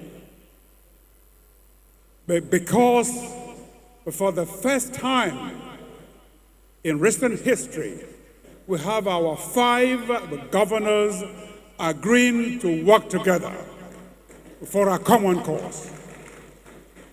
And I want to thank Governor Hope Uzodimma for birthing this, and thanking all of you governors of the Southern State for agreeing to work for Ndigbo, for a change. The time is gone for individual development. The time today is for us to collectively define who Igbos are, collectively design what we want for the Southeast, and collectively defend it. My training as a soldier suggests to me that the way to peace is to prepare for war. The way to prepare for war is to set the values you intend to defend and therefore coalesce with a force level to make that possible. Today, our governors are defining, in your speech, Governor Hope Uzodimma, you defined what the Southeast should be. And we believe that if we all collectively here now design what we want to make our state, our region to be, we will succeed in having our people thrive in peace and in dignity.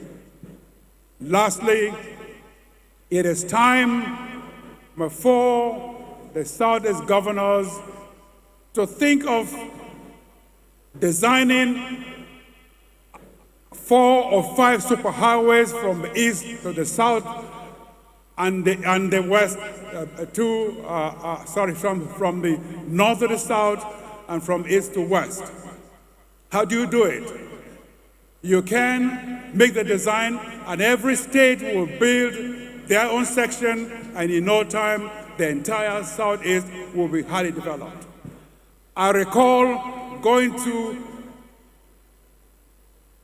Israel some years back as foreign minister, and I went to the Golan Heights that you probably all know about. And there, I found that the reason why they're sitting there is to ensure that they defended the Sea of Galilee from where they reticulate water to the rest of Israel. And I just wonder why in the Southeast we have a Rasha River, we have a J River, we have Imo River and so on, and yet our people are not getting potable water to drink. It's no magic. It can be done if you all decide today to build 6 major waterworks in your states, and then get expertise to build the pipes like Gaddafi did in Libya with this man-made river. We can in no time recirculate water all over this state, and our people will be happier. The other point is education. You cannot develop beyond your capacity. So if you train your people, invest money in education, we will in no time, in 20 years' time, this place will be fantastic. I have my strong belief also that in the 5 of you, our set of new governors, we have a new dawn for Ndigbo, and God bless you all.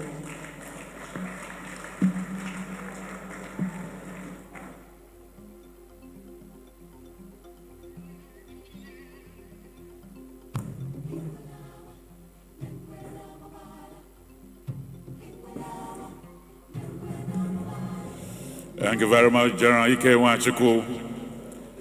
He is a master of elocution, very distinct diction. Thank you very much. Thank you. Your Excellencies, distinguished ladies and gentlemen, there's a man that has been here since 9 a.m. He bears a name that is close to a Nigerian name.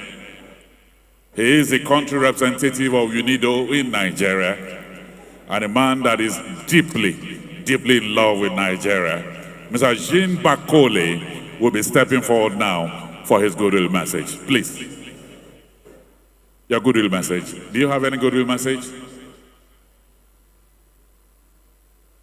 Okay, sorry. Okay, thank you. And so, distinguished ladies and gentlemen, we'll be shifting the microphone to the former Honorable Minister for Women Affairs, Iyom Josephine Anene. Maybe you might need to take the microphone to where she is.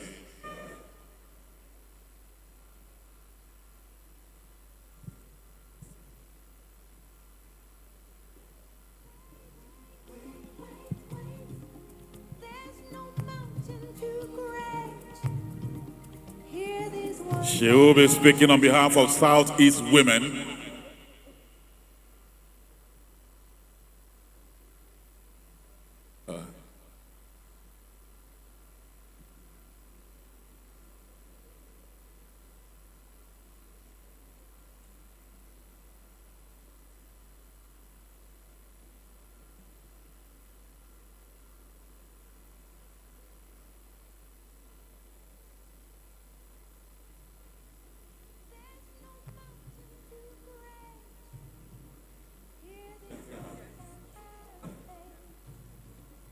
Okay, so Ambassador Nonye Rajis Okbara will be speaking on behalf of the Southeast women. Thank you.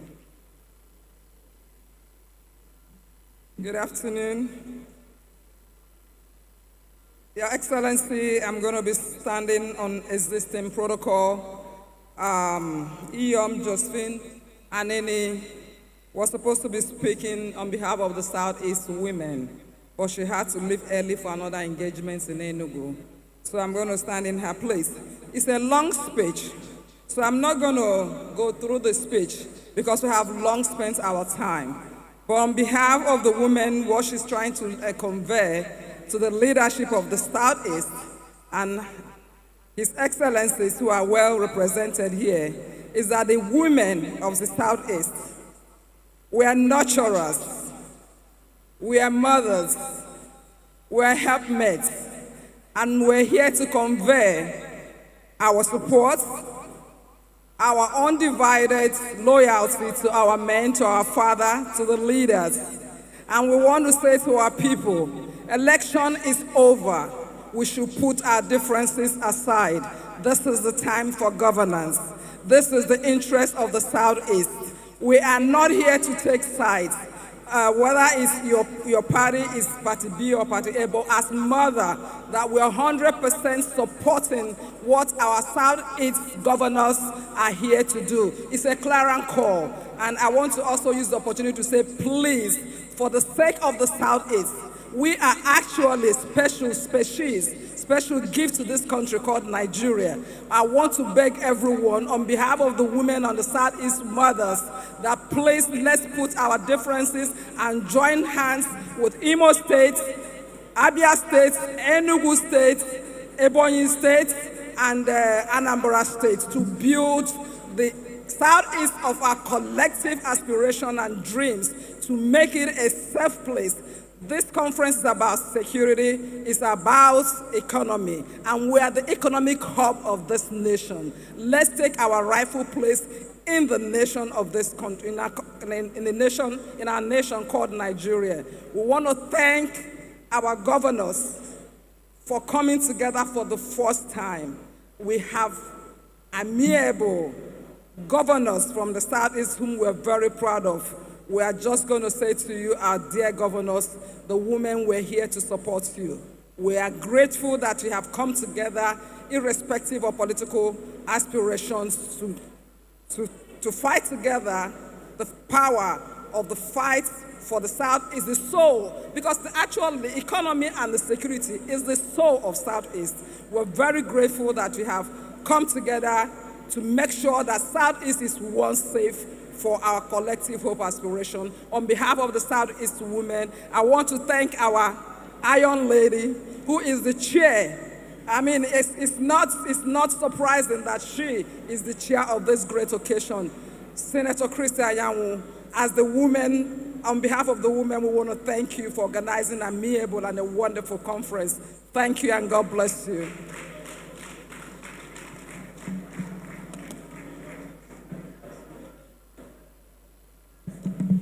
And that's from women of Southeast Nigeria. Josephine Aneni, represented right here on the big stage. We're moving on. Another remark is up next, but before we go on, let's specially recognize the presence of a former Minister of Education and former Supervisor Minister of Foreign Affairs, Professor Mrs. Viola Onwuleri. Please appreciate her presence. Thanks for being here today. And now we will listen to the former governor of Anambra State, Mr. Peter Obi, as he presents his goodwill message, and that will be relayed to us right now.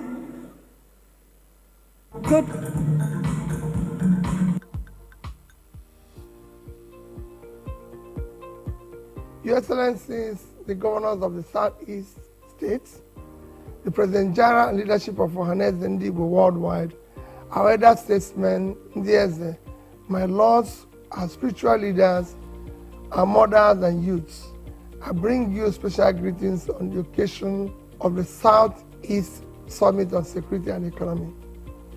I was indeed duly invited to this summit and I plan to attend. Therefore, I regret that I'm unable to attend physically due to prior inevitable scheduled engagements that I had to be outside the country. This summit, which is focusing mainly on security and its negative impact on the economy of the Southeast, has come at the most auspicious time. It is very necessary that as a people we come together and put our heads together to find a lasting solution to this problem of insecurity in our homeland. Our mainstay as a people is business. No business, and indeed any other economic activity, will thrive in midst of insecurity. If we put our minds to it and work in unity and with mutual trust, we will find a way out of this problem that is alien to us. Let me therefore commend Your Excellencies, the governors of the Southeast, for initiating the idea of the summit and working together to make this a reality.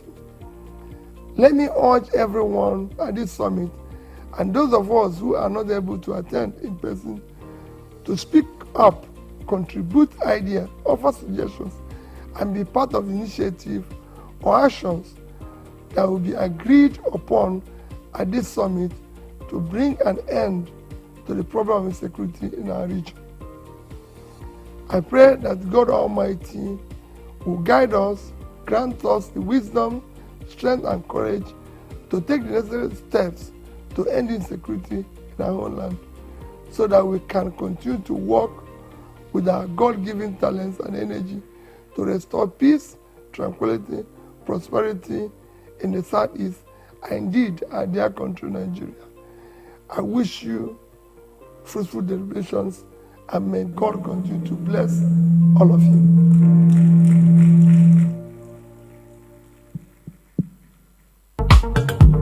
Thank you very much. Thank you. Let me just quickly announce that we have 3 thematic areas for consideration. This will be our lead papers. We have the paper on security, and General Azubike Iyejirika is already here. That will be presented immediately after lunch. We have the lead paper on the roadmap in accelerated economic transformation. Professor Sam Amadi will be handling that. And then the lead paper on enhancing Southeast political competitiveness in Nigeria, Dr. Chidi Amota will be handling that. Please stay behind. After lunch, we'll be back here for those papers and interactive session. Finally, before we round up, to speak on behalf of Igbo youth is a member of the Society of Igbo Professionals. He's a creative leader of Nzapi, Odinaka Uguzo, to please step forward here to 2-3 minutes. I welcome you, appropriately dressed.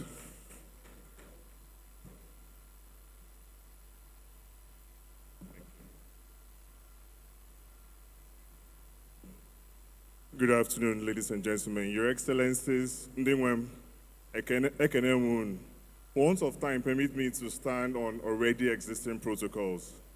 Today, I stand before you with immense pride, driven primarily by two factors. Firstly, it's a great privilege to address the gathering of esteemed elders of Alibo. My father's words resonate within me. Nwata kwara aka ofuma bụ nke so ndị eze eri nri. It is a child that has washed his hands well that is permitted to eat with kings. Though I may not have reached my full potential, I cherish this opportunity's significance. So, Ndingwem, Birikwenu. Secondly, and central to my message today, I have the honor of being the voice of my peers, the millions of young people of southern eastern Nigeria who face the growing threat of socioeconomic displacement due to the security challenges plaguing our beloved region and its adverse economic consequences. We find ourselves at a perception crossroads, standing as both victims and villains in the unfolding story across Alibo. To illustrate our plight, we have only two scenarios. Abamonko, which we all know quite well, a cherished part of our culture, are increasingly held in distant cities in Abuja and Lagos. When we consider that the average spend for these weddings amount to around ₦1 million, we see the ripple effects on our local economy, from photographers and makeup artists to rental businesses and security agencies. Most of these businesses are run by youth. The loss of such events to other regions hurts us economically. The second scenario, at a recent business meet in Abuja, a prospective investor declined to open a branch in the southeast, representing an initial investment of ₦100 million. If we multiply this by the number of investors who have similarly pulled out or diverted investments from our region, we are looking at a minimum loss of ₦1 billion just in Naira terms, not factoring future returns. These scenarios underscore the findings of a recent study of SBM Intelligence for Development East Foundation, estimating the cumulative loss due to insecurity in the Southeast at ₦4 trillion.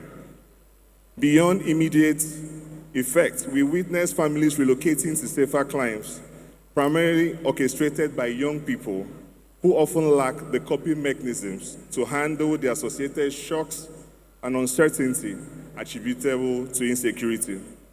It is high time we shifted from rehashing challenges and assigning blame and come together, not as young people, not as elders, but as a people, to resolving the problem of Alibo.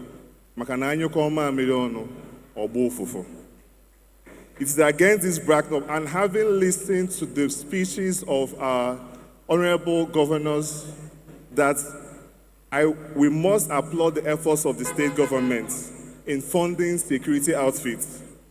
But we must also continue to advocate for greater synergy, transparency, and a multi-sectoral approach.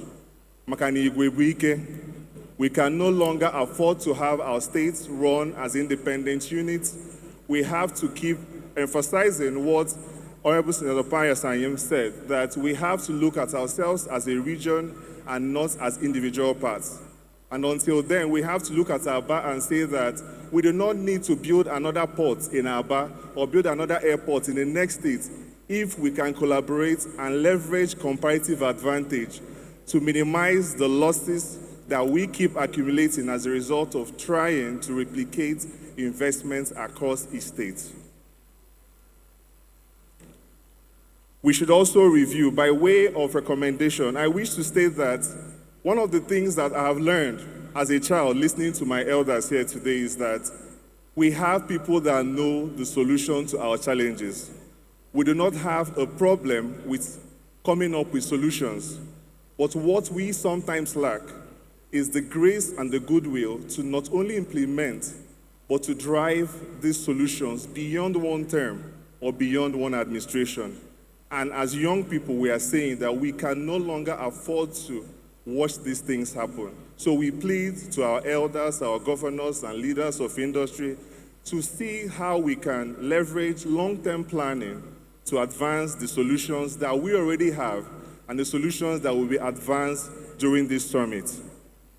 It is also important to hold on to what our dear father, Igwe Achebe, has said, that without reforming our value systems, we can spend billions of naira buying guns, but we'll still have the problems we have in Alibo. An Alibo where a young child does not know that he has to stand up for his elders is not an Alibo that we need to see. But we also need to remember that a child only learns from example. And so we plead that initiatives like the Ndigbo Values Initiative, which was propagated by Society of Igbo Professionals, and also the Nkata Umuibe that has been facilitated by the Center for Memories in Enugu, that such initiatives be encouraged. In conclusion, I wish to draw strength from the Igbo saying, with this belief, I step away from this podium with renewed hope that we will take transformative steps to address insecurity and revitalize our economy. My prayer is this as I leave, that in the not so distant future, when I become a billionaire, I am not one yet, I won't need a bulletproof vehicle and heavy security to visit my hometown in Okana. Instead, I'll walk home at night with only the cricket and the moon as companions. May this be our collective reality. From Omoma to Umoro, from Isofia to Ashishowo, and all the way to Ofreka Abuja. Thank you all for your attention and commitment to our collective well-being. Keichi Kalotama, Dalono. Dalurine Odinaka Uwozo, representing Igbo youth. And moving on now to the security apparatus. There's no way we will conclude this goodwill messages without hearing from those who keep us safe. Let us invite, especially for his goodwill message, the Chief of Defense Staff, here represented by Major General Udiandeye, please, an applause as he makes his way to the podium to deliver this brief goodwill message on this occasion.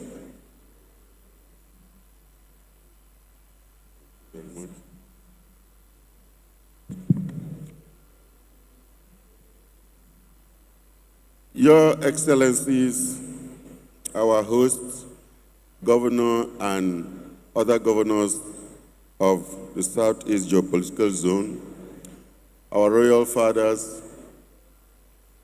my very senior colleagues, General Nwachukwu, General Ihejirika, please let me hope that I don't break the protocol if I stand on it, because everyone has been standing on the protocol. I will stand beside the protocol. I want to note happily that 46 years ago, everyone was scampering in this region because of the effect of the Civil War. But today, we are sitting down together as a family to discuss our problems. So it is not all gloom. It is a thing of joy that we recognize that we have problems. The thing about humanity is that you confront problems to overcome them, and that is what development is. So my duty here, representing the Chief of Defense Staff, Major General General C.G. Musa, is first and foremost to appreciate you for convoking this summit to look at the problems confronting the southeast geopolitical zone of Nigeria. And please note that the security challenges of the southeast geopolitical zone are not the worst in Nigeria. So we are not doing too badly, but we can do better. We also want to place on record that the security services are not the enemy of the Southeast. They are the partners, brothers, and co-workers, co-brothers, co-sisters of the Southeast, and indeed the whole of Nigeria. After all, we are all Nigerians. And nobody is happy when any soul is lost. And it is even worse when people of viable age that should be the successors of our society are the ones being killed because they arm themselves, they disrupt businesses, they kill people who come out to eke out their daily living. And I was also directed to pointedly say that no person in his right senses carries a fight into his father's house. Our misguided young brothers and sisters are taking the fight into their own homes. They are destroying their own homes.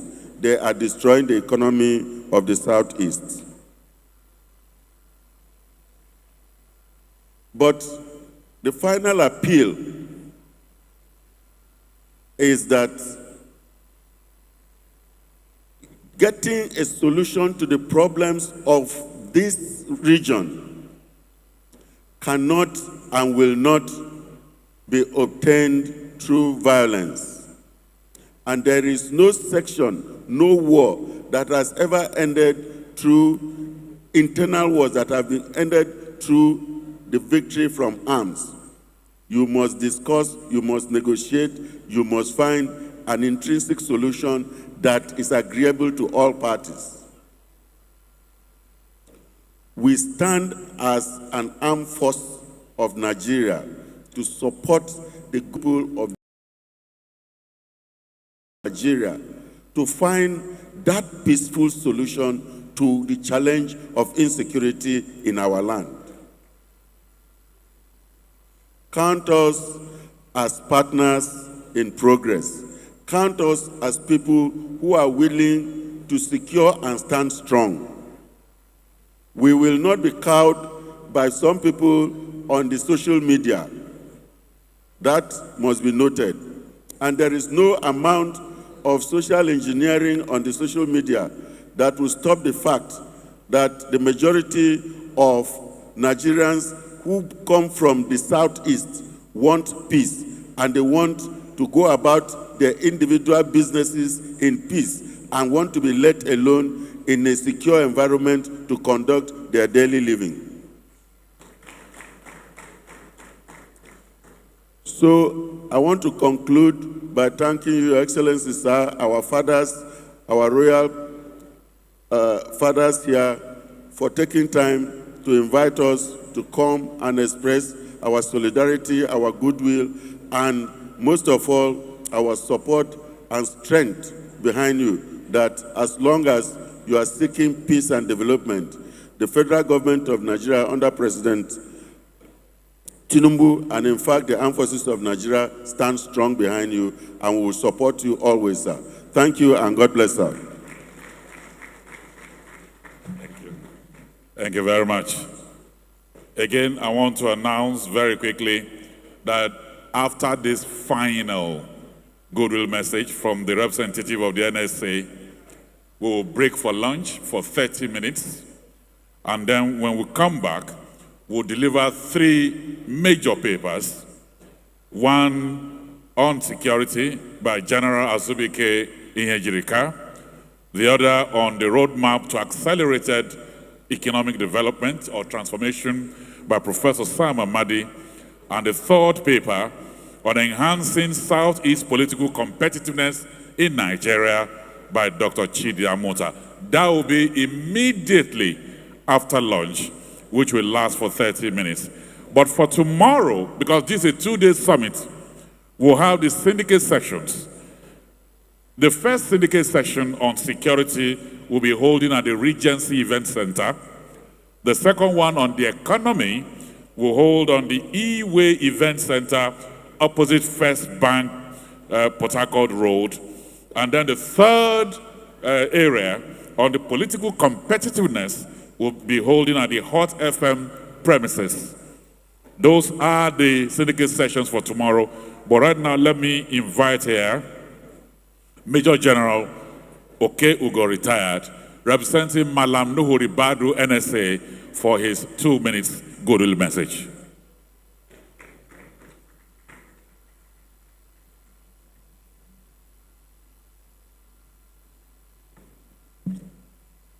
Thank you, Mr. MC.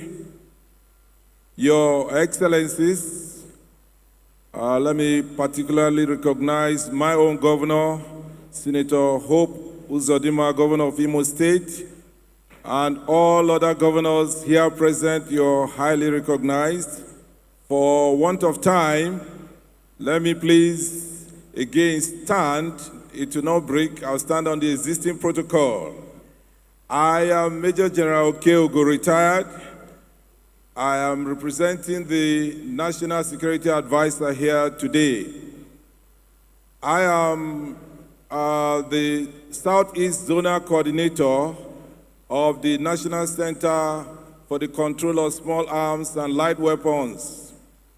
Like many of us here we know, in pursuit of the non-kinetic approach to eliminate these illicit arms that are causing the problems for us, the federal government has established this National Center for the Control of Small Arms and Light Weapons in the Office of the National Security Advisor. The center now has 6 regional offices, 1 in each of the geopolitical zones of Nigeria. And the one for Southeast is located in Enugu, which I heard. It is in this regard that the National Security Advisor has directed me to come here today to represent him because he's unavoidably absent. So it is my honor and privilege to represent my boss today. Because of other engaging national duties, he cannot be here. He has also sent his best wishes to this august occasion and is very happy about the summit. May I now please read his speech as given to me, starting now. Let me start by expressing my sincere appreciation to the Southeast Governors Forum for the invitation to share my thoughts at this August meeting.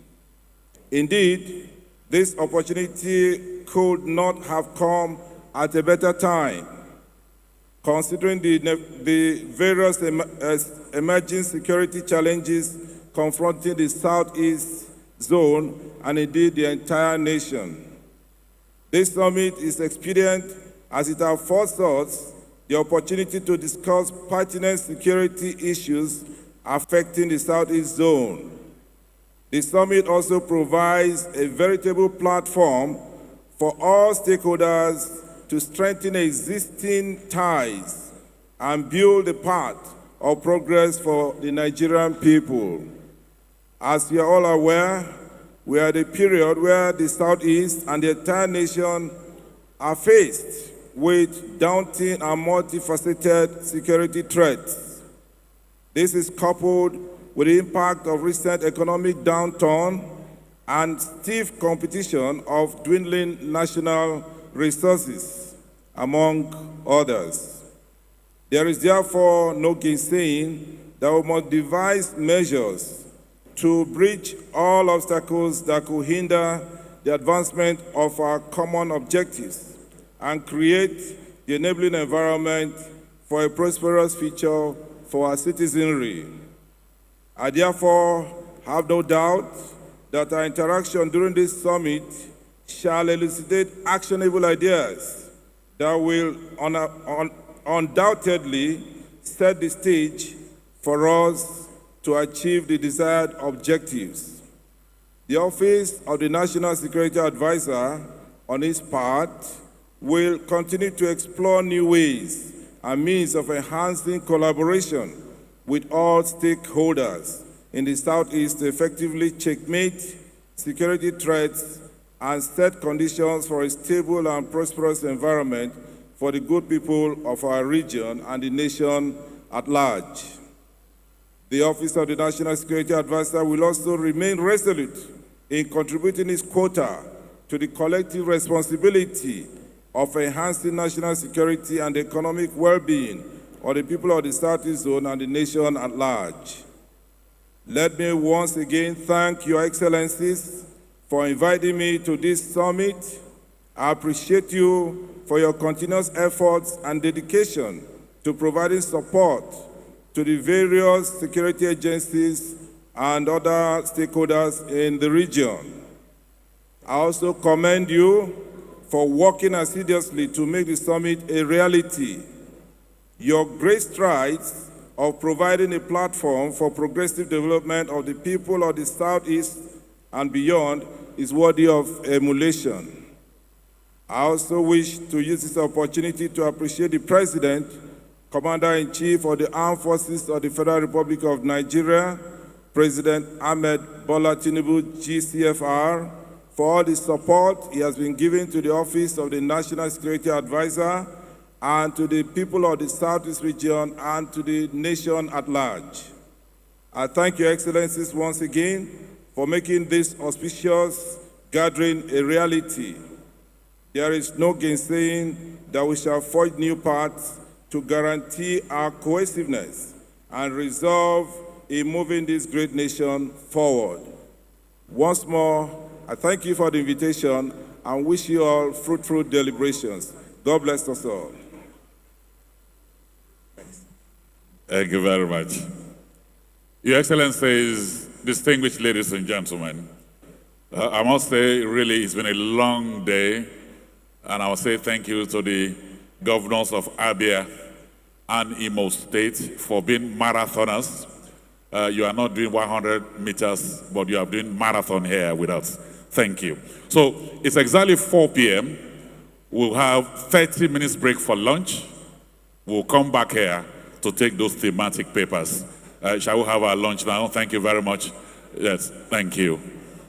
Thank you. Let's be back here at 4:30.